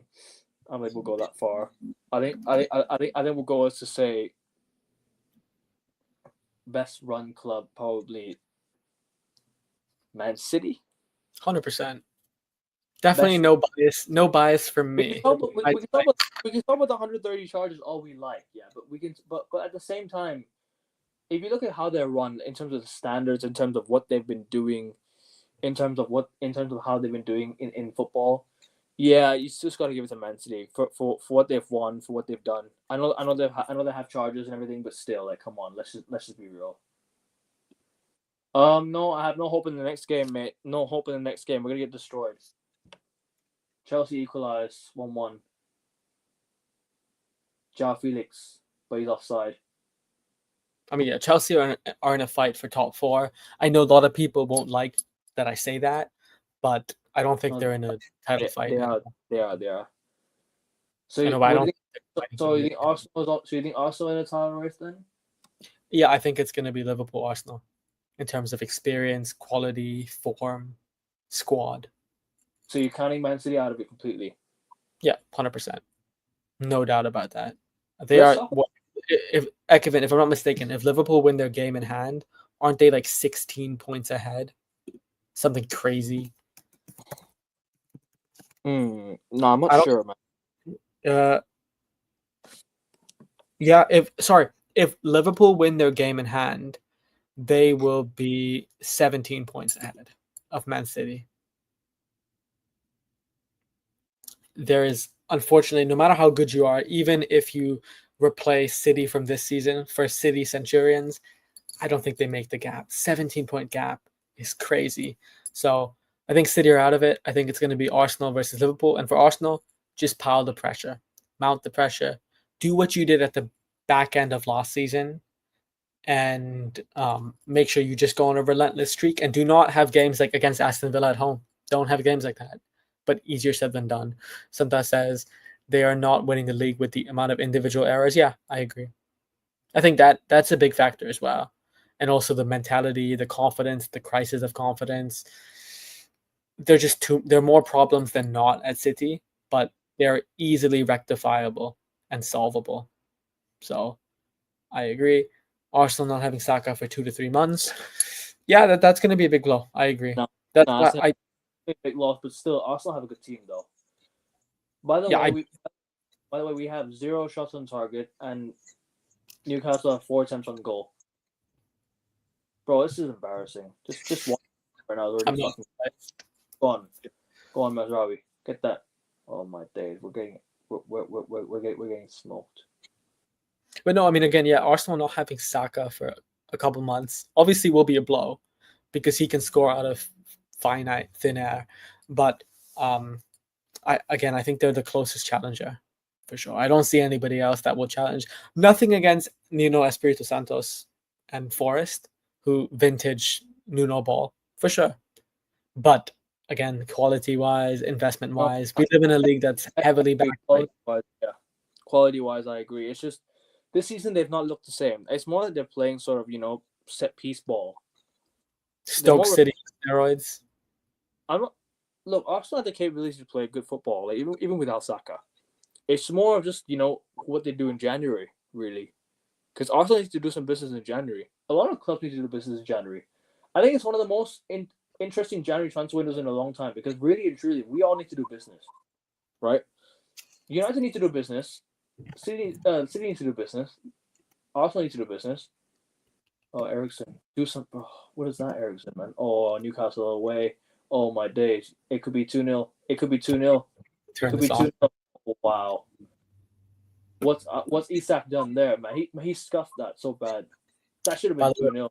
While you talk about that, Santa says Liverpool 80%, Arsenal 20%. Those are his odds. I would agree with you. I don't think it's that much right now. I'd probably say maybe 70-30. 10 more. Sure, but overwhelmingly Liverpool. Yeah, I agree. I agree with you, Santa. I think Liverpool at the moment, not many weaknesses, if at all. And sure, they are scraping some games, but they managed to get the job done, and they're so disciplined. They're ridiculously disciplined. So I think Liverpool will win the league, and I don't think it'll be close. I think March or April they'll get it done. And I don't usually say that, by the way. I'm quite pragmatic with my predictions, but this time around, I think Liverpool, similar to Ancelotti in his first season, just gonna run away with it. So, yeah, and I think I'll turn on the game as well. But my cable is being a bit of... No, I'm just so focused on the game right now. Sorry, people. I was supposed to start the stream like at around 1:30, but I don't know what happened. I was late. I was a bit late, so apologies for that. Yeah, 17 minutes in, Newcastle could have been 2-0 up. Well and truly, right now, we're just not looking good on the ball. Oh, it's the last game of 2024. United are just absolutely getting battered off the park right now. It's just embarrassing, bro. Just watching this.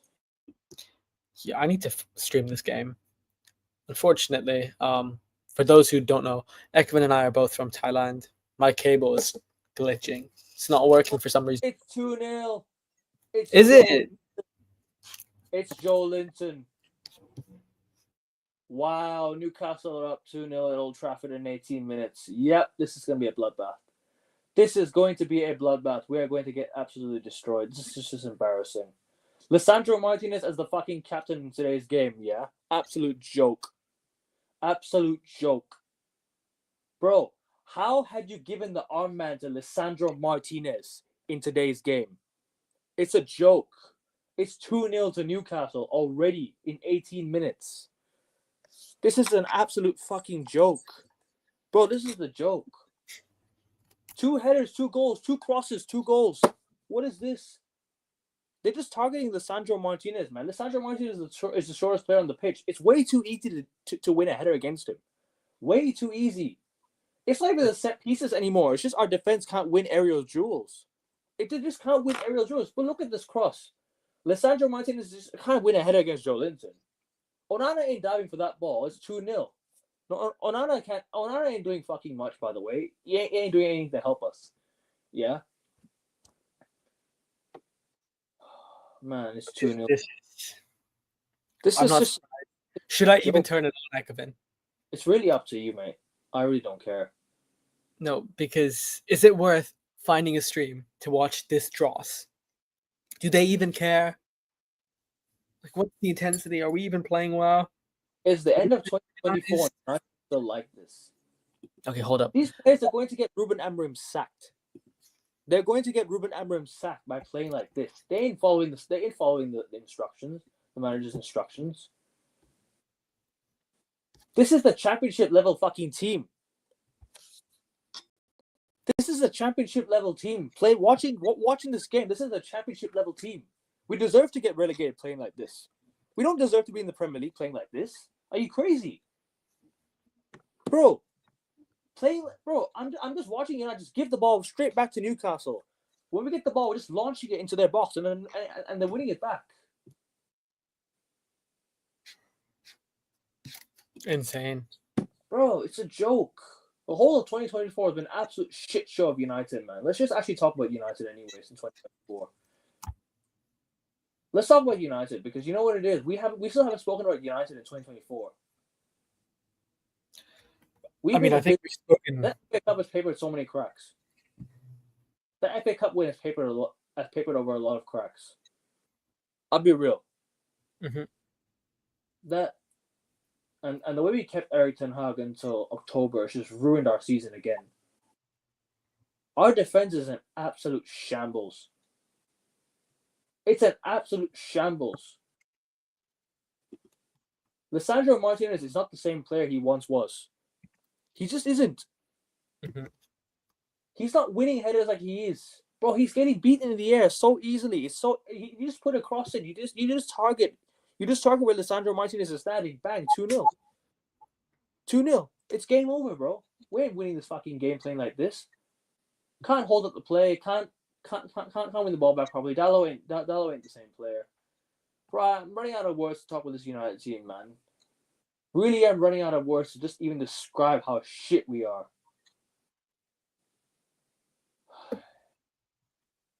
It's hard to even find light anymore.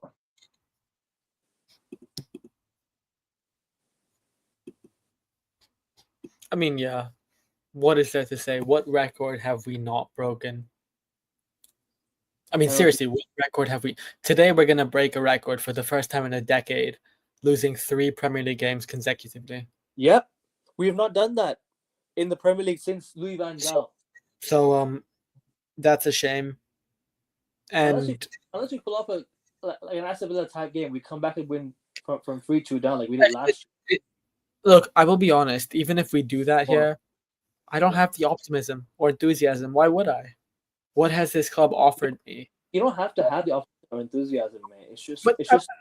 I mean, seriously, but to those watching the chat, if you're United fans or outside people who don't support United, like nobody's a United fan in the chat, my friend.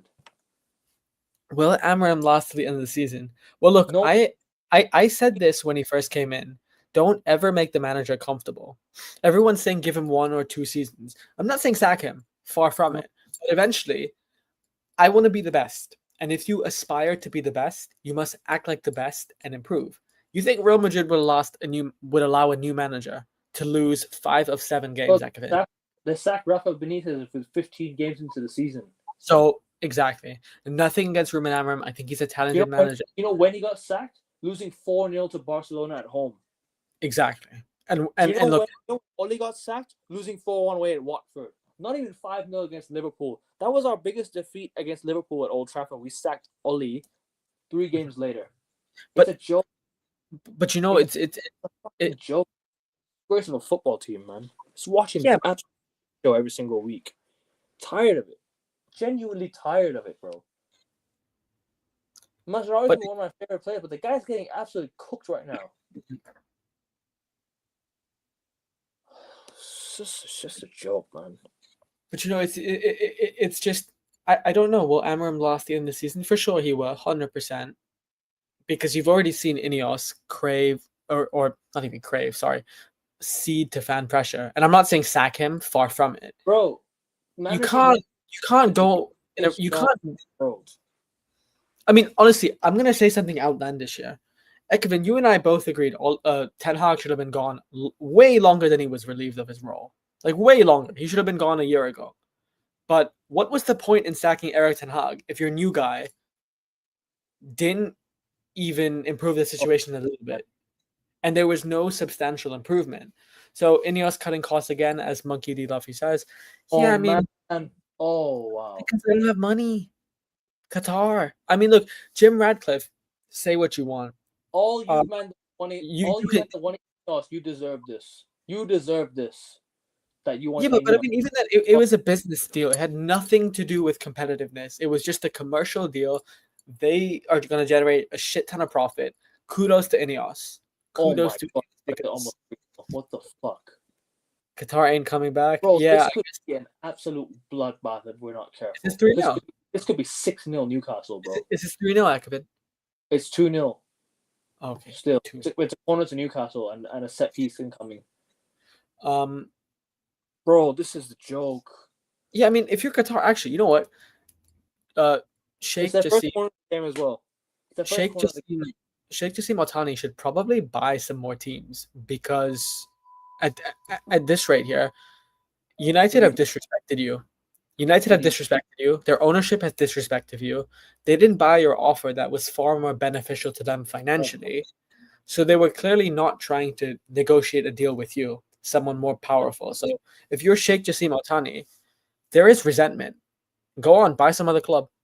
Show the world that you are better than United. Show them. Do it. Because why wouldn't you? Buy Tottenham. Bro, I don't understand why they wouldn't accept the 5 fucking billion bid. I don't know. I mean, they're businessmen. They have the numbers in more detail than we do, but from the outside, I think it makes more sense I to have take. to rant about, yeah. So sorry for interrupting you again, yeah. No, it's But, good, it's good. but go look at every single game that we can see the set piece now. Go look at every single game and every single set piece now that we've conceded, and go look at the set pieces that have been taken against us. Do you know where the ball have? Do you know where the ball's been going? Right at Andre Onana, and the ball's almost going in the back of the net. We conceded the exact same goal 2 times in a week. 2 times in the space of a week against Bayern at Tottenham, right? With Son, right? And then what happens again? We concede a goal against fucking Bournemouth. Sorry, was it Bournemouth? No, it wasn't. Wait. Was it Bournemouth that I'm talking about? Worst. No, it was no. Who did we lose to? Tottenham? Oh, no. It was Wolves. Sorry, Wolves. Cunha. That goal that he scored directly from a corner. I mean, the fact is, we've named so many teams that we could have conceded from. That tells you everything we need to know. It's a joke, man. I mean, yeah. One of my favorite center backs at the time, but now the guy is just not the same center back. It's so easy to play against Lissandro. Defending wide areas is not his strength, so why are we still persisting with him? We need a left-footed center back in the summer. We need to sign a left-footed center back. We need to sign a left-footed center back. We need to sign a midfielder that's going to replace, I think we need so much more than just that. No, I haven't elaborated on who else we need. I'm just talking about like center back. We need a left-footed center back. We need a left wing back. We need a proper right wing back. Unless you want to persist with Mazraoui, I don't mind. I like Mazraoui actually. Not really. I really have anything against Mazraoui. Oh man, this could be 3-0. Look, I don't care. It's 3-0. Oh no, it's not. It's corner. Look, I don't care who we sign, what we sign. I just want to know one thing. What's our objective? Who are we as a football club? That should be one sentence. I don't need any ambiguous answers. I don't need you to tell me, hey, we're trying to get to top 4. We're trying to win a cup. Tell me who we are as a football club. Are we still Man United? Or are we going to be the next Arsenal? Who are we as a football club? Because at this point here, I don't give a fuck. I'm sorry. Jim Radcliffe, Omar Barada, Jason Wilcox, whoever it is, Ruben Amorim, I don't care. Just tell me, what's the objective in 4 years' time? What is the objective? Because do we want to win the league? Okay, then show me a philosophy that's towards winning the league.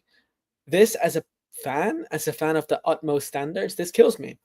Because for me, United should always be aspiring to win every single game. But I guess I'll concede a little bit. But just show me the intent. At least fundamentally, show me the intent. But that alone. It's 3-0. It's 3-0. Oh, he's offside. Okay. It's offside. I'm not watching, so I'm not even. Wow. Is it off? Yeah, we'll see here. Maybe it is offside. Maybe it's not. Oh, he's onside. Shit. Oh no, sorry. I was looking at the wrong play. Sorry. He is offside. He's offside. I was looking at the wrong play.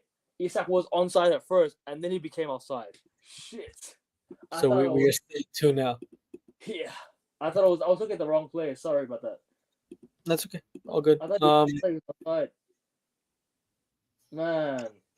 I mean, look, for those watching the stream still, the 25 of you, I'm not watching the match. I just looked at the stats. Ekevin, do you want to know what the stats are? You guys are wasting your time. Ekevin, do you know what the stats are? Yeah, go on. United 0 shots on target. It's 3-0. Oh no way, he hit the post. 9 shots and 4 shots on target make it 3-0. This is the worst I've ever seen United. Bro, our attack is abysmal.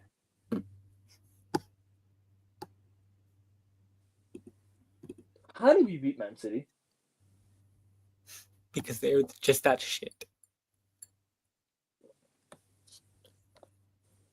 No, mate, we won't be great until 2028, apparently, because Sir Jim Ratcliffe said, but 2028, or my brother, sorry, I said 2028, United will challenge for the league titles again.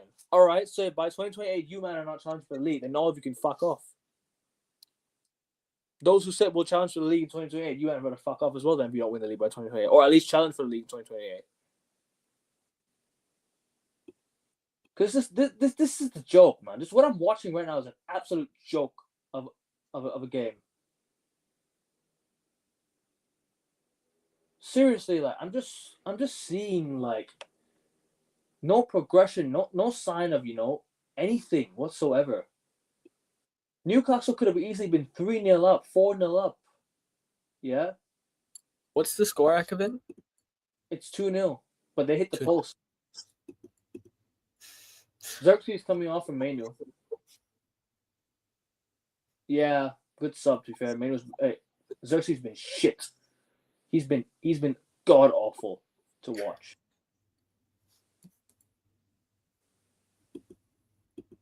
I mean, bro, what do King 90% of the players have to go at this rate, close to 100%, because who will stay? Xerxes going straight down the tunnel. It's all right, go. I don't care who goes. I really don't give a shit. The only player I care about is Ahmad. That's it. That's the only player I care about. Ahmad's the only player that I actually like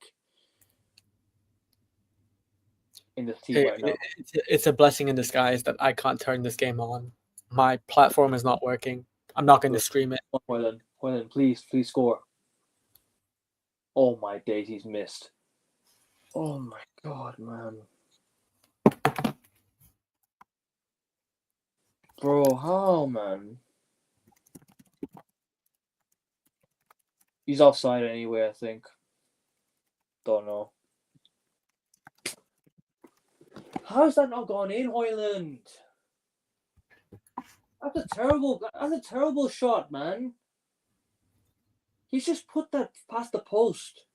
1-on-1 with the keeper, man. You gotta score that. It's an absolute joke. Bro, we're 2-0 down against Newcastle at home. It's not that surprising as it is, but it is. No, not to me. It's not as surprising as people may think, but I don't want it to be 2-0. At this rate, bro, Augustia, just get relegated, man. Look, I'm not turning this game on. And I don't know the last time I missed. Don't waste your time. I'm actually not.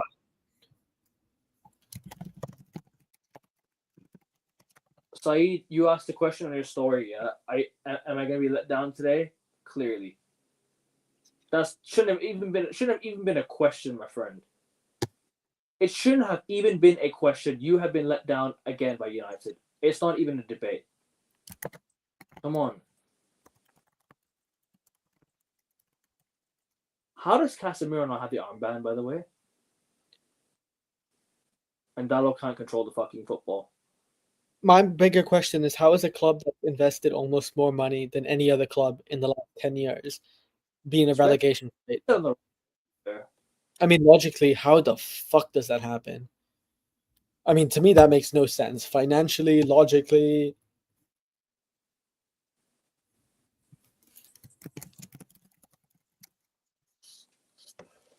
I mean, yeah, it tells you everything you need to know. Clinton versus Casimir and Eriksson. I mean, I just saw a tweet. I don't think this will happen, by the way, because City will definitely win their case. They were in the prime. Probably Casimir and Eriksson wins this battle, but really and truly, it's just. I mean, Ekevin, I just saw a tweet, by the way, that said there is actually a chance that City and United both get relegated this season. Now, I don't think either will. I don't know. I really, you know what it is, Augustia? What do you think? Do you think there's a chance we go down? Yeah. Bro, we could be 5 points off the relegation zone by January 5th. We play Liverpool next week, mind you. We play Liverpool next week. At Anfield. Yeah, no worries, bro. Take your time. We play Liverpool at Anfield next week, people. Yeah? We play Arsenal in the FA Cup. I can't remember who our next game is. Somebody remind me. After Arsenal in the FA Cup, probably Southampton at home or something.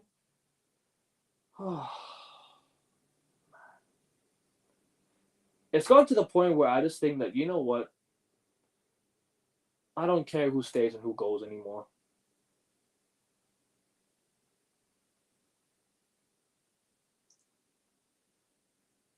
This is a fucking disgrace. It's a disgrace. And if anyone's watching this and telling me that we're heading in the right direction, then I don't know. I don't know where you. I don't know what happened to you.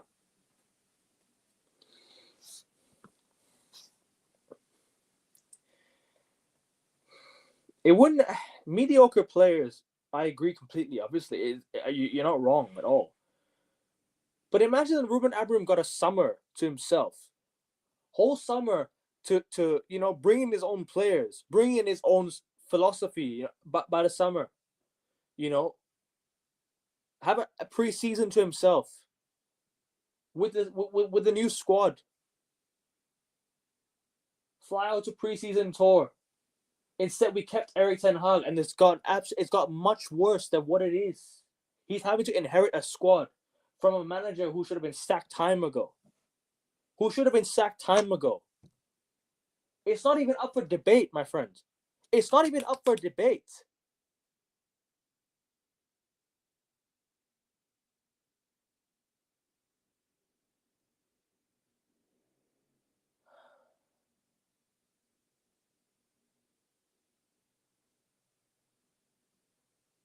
Newcastle is just playing it through us very, very easily, man.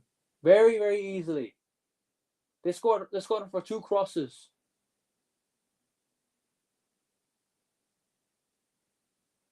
I will be ending the stream at halftime, people. I'm just not bothered anymore. Still gonna watch the game, but I'll be back after the game. Oh my days, could have been 3.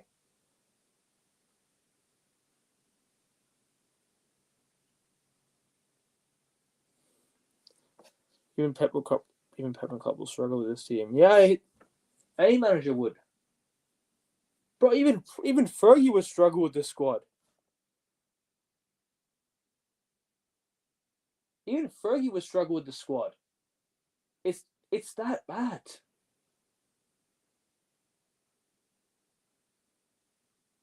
Bro, Fergie would struggle.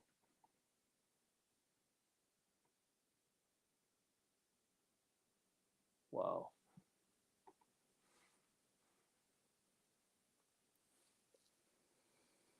Ruben Amorim's a really good manager. Very talented manager. Very, very, promising young manager. I don't get why he chose you. I don't get why you joined Manchester United. I really don't understand why he came to United. I just don't. I'm happy he's a manager. I'm not saying Amram should go. But if it gets worse for him, might as well just resign. You might as well just resign and go get a better job somewhere else. No, it's all about money. It's the I don't think it's money. He's earning as much as I think Ten Hag did.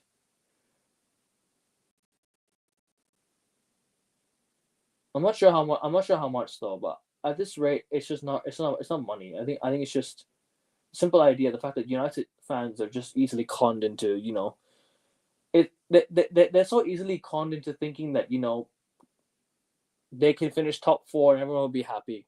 So the demands and expectations are not as high. It's very easygoing. It's very easygoing. That's the problem. It's the fact that everyone else is accepting top four as a standard at Manchester United nowadays. We won't even get top 10 right now. So let's just forget about it. So that no one's resigning. He's a serious manager. Go and find a job somewhere else that will definitely take you. Some football club will definitely take you and back you properly. Ineos ain't gonna back this guy. They can't even put their own money into the football club. They're just cutting costs. They're just doing this. They're just doing that. They ain't putting any of their own money into the football club. The Glazers aren't helping anything either. They ain't helping anything either.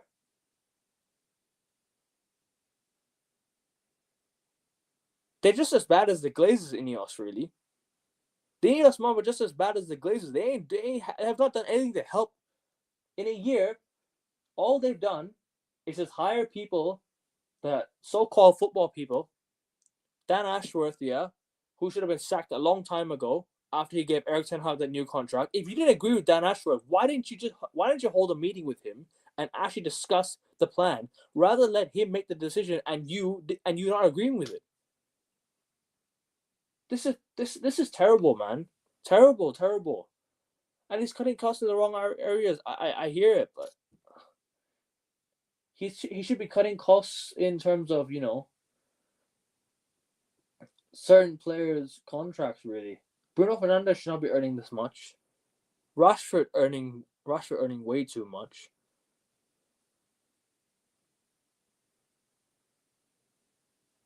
Casemiro secured the bag. I mean, no, I'm not gonna blame Casemiro. He's won everything. He's won everything in football.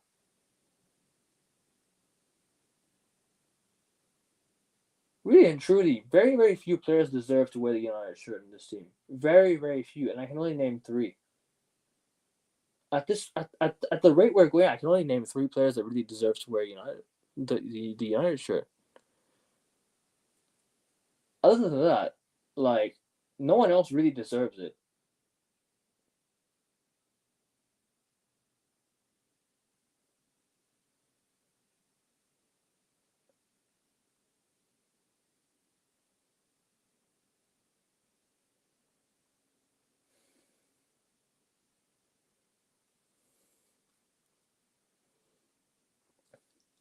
I mean, where do we go from here?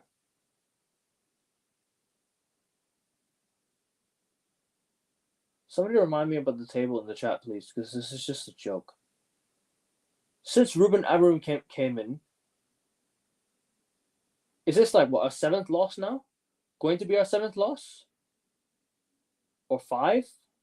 I can't remember how many losses we've had already under Ruben Amorim.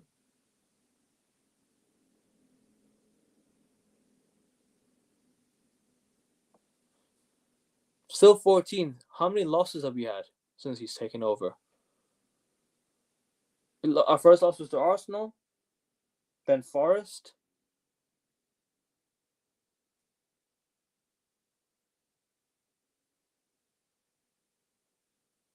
Spurs, Bournemouth, Wolves.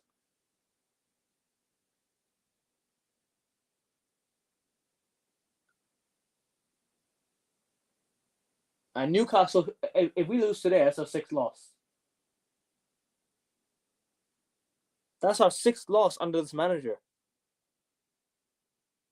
already, and it's not even and it's not even been. It's been almost a month, almost 2 months since he's taken over. Arsenal, Forest, Wolves, Bournemouth, Spurs, and then Newcastle potentially if we lose today. So that's 6 losses already. Fucking hell, man. It's beyond a joke at this point, man. It's really beyond a joke because I don't understand what's actually the main issue of the football club.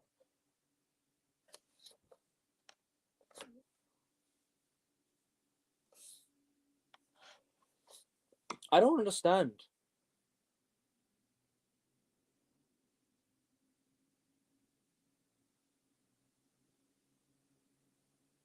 I'm just watching these players. Yeah. Only very few players deserve to wear the shirt. Oh my days, he's just missed. Casemiro's just missed. We could easily be 2-2. This game could actually, sorry, my bad. This game could easily be 4-2 Newcastle. We missed 2 very good chances to close out the first half. How's Casemiro missed that, by the way? That's a joke. That's a joke of a shot. What is that from Casemiro?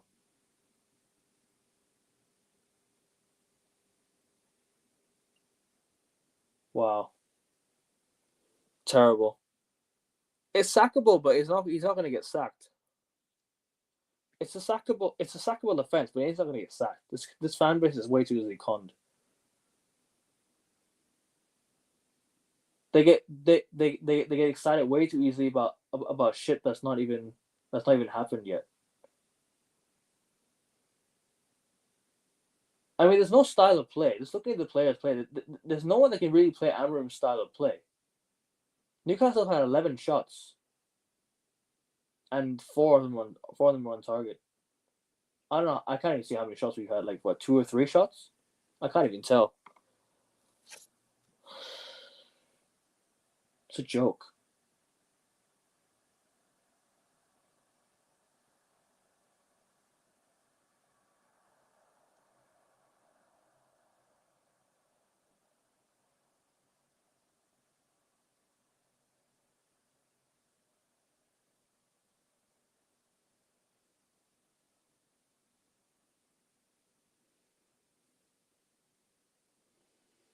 We're just giving the ball away so sloppily. We're just losing it. We're not keeping the ball well enough. Just look at the manager's face. He looks deflated, man. He looks deflated. He knows this team is not good enough. But he's still there's still some players that for me shouldn't even be playing today. People talk about Harry Maguire's form at United. People talk about Harry Maguire, But really and truly, what's he done ever since he's come back? Ever since he's come back into the team, what's he really done? I remember not so long ago, people on about Maguire. He should leave. He should get out of our football club. They were talking about he should be sold right away, ASAP. He's embarrassing. He's an embarrassment to the football club. But now some people are defending him for what? What does he do? What does he deserve to get defended for? What's he done for us to defend him? He's not done much since he's come in. A certain individual we celebrating Rashford comes in. Listen, bro. Listen. Yeah, at this rate, yeah, Marcus Rashford's fan. Those fans are not United fans. The ones who support Marcus Rashford and just hate on the manager and slate the manager for not starting Rashford, for not picking Rashford, for saying this and that. They're not Manchester United fans. They're just Rashford fanboys. They're not Manchester United fans. A Manchester United fan will want what's best for the club. And if you really, really, truly love Marcus Rashford, you will want him to leave the football club so it does not get toxic. You'll want him to leave so it doesn't get toxic when it already is toxic. It's getting toxic by the minute. He's not even playing today. Do you know why he's not playing? Because he's the one that's been an issue at the club. He's an issue. Look at him. He's just sulking in games. He's walking. People can't see. People be like, oh, Rashford's trying. What's he trying to do? He's not pressing well enough. He's ducking out of 50-50 challenges. People think he's coming from a bad environment. Work on yourself. Why don't you work on yourself? You keep on telling me playing for Manchester United is a privilege, but you're not taking it. You're not taking the chance when the chance comes. When you've been given the chance, you've not taken it. You've not taken the chance well. You yourself have not taken the opportunity when you've been given it to play and prove everyone else wrong. It's just been years of just mediocrity, and so many players are getting away with it. Too many players are getting away with it. Too many, way too many. It's not right. It's not right. The body language is just poor. The mentality in the squad is just completely dead. It's completely dead. There's no player that looks like they care. It looks like they're trying. The manager needs to stop picking the same players that are sulking in every single game and this is not wanting to try.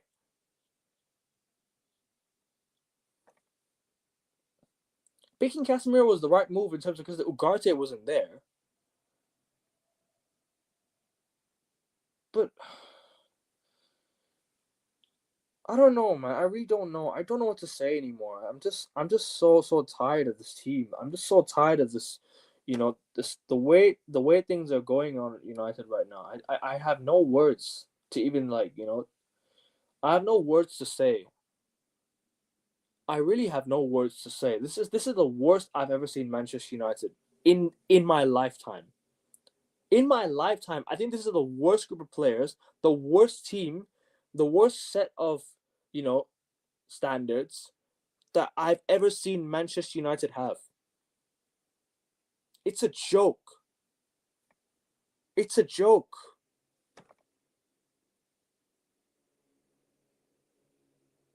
Man.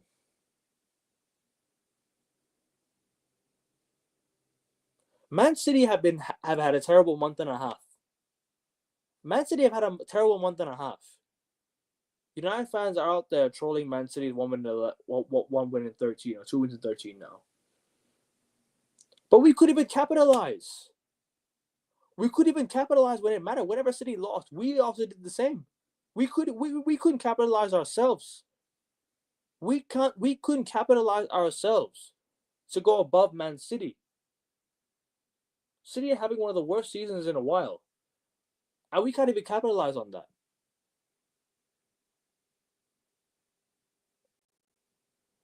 Shivan is worse than a relegation team, my friend. It's worse than a relegation team. This is League One standard football. This is League One standard type of play for Manchester United. Style of play, group of players. They don't care. They're not bothered. So why should I? So you know what it is? People say, when I say I don't care, it means that I actually care. Because I love this football club. I love Manchester United. I want them to go back to the top again. I want them to get back to the top again. But when I really mean the club needs a cultural reset, they need to reset everything. Everything. From the top to bottom. The owners need to go. The players need to go. The manager needs to change up. Otherwise, he himself can go. He can't be stubborn like he is right now. You could call him. I'm saying stubborn because he just keeps on persisting with some players that shouldn't be in the lineup. Albeit today, maybe it was different. A different lineup compared to most weeks.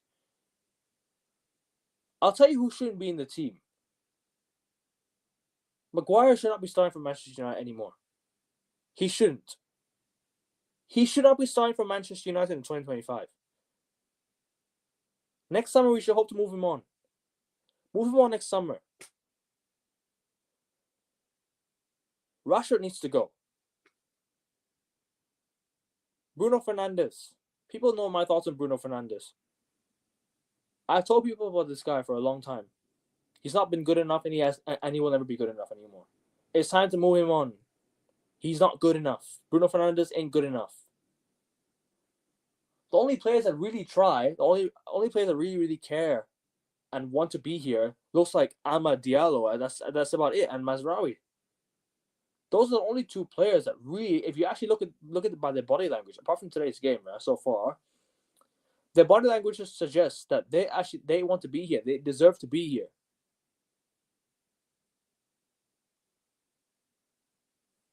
They may not be world-class players, but they're definitely players that you can have around the squad and definitely use, because they'll give it all on most given nights. I'm just looking at the players. They look clueless. They look like they don't know what to do. The manager himself, he knows that these players ain't good enough. They've not been coached properly by Ten Hag. Ten Hag has given these lot way too much. They've let him off. They've let these players off way too much. Ten Hag's let these players off way too much.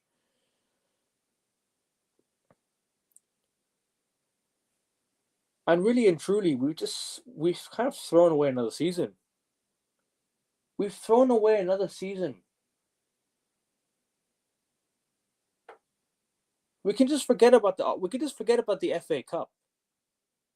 If we go to Arsenal away playing like this, we're gonna get destroyed. We have Anfield next week. Liverpool will be licking their lips. Liverpool are just waiting for us to enter the Anfield pitch. And they're going to do their job on the day. They're going to do their job. It's going to be a bloodbath away at Anfield next week, playing like this. Last year, we were lucky enough to get a 0-0 draw.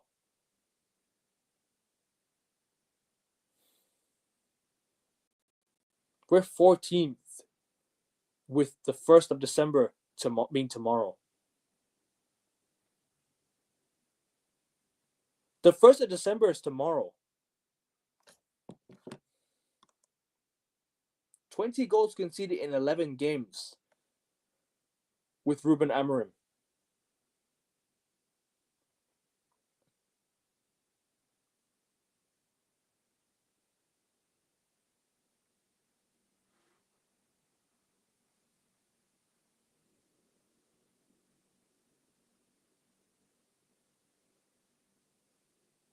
We are 6 points off of Wolves, who are 17th. We are 7 points off the relegation zone.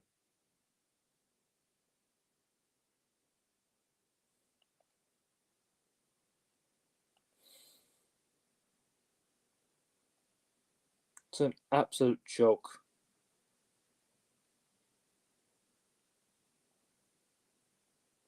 I'm sitting in the stream here, people. I don't want to go on a rant anymore. I'm genuinely just sick and tired of talking about Manchester United right now.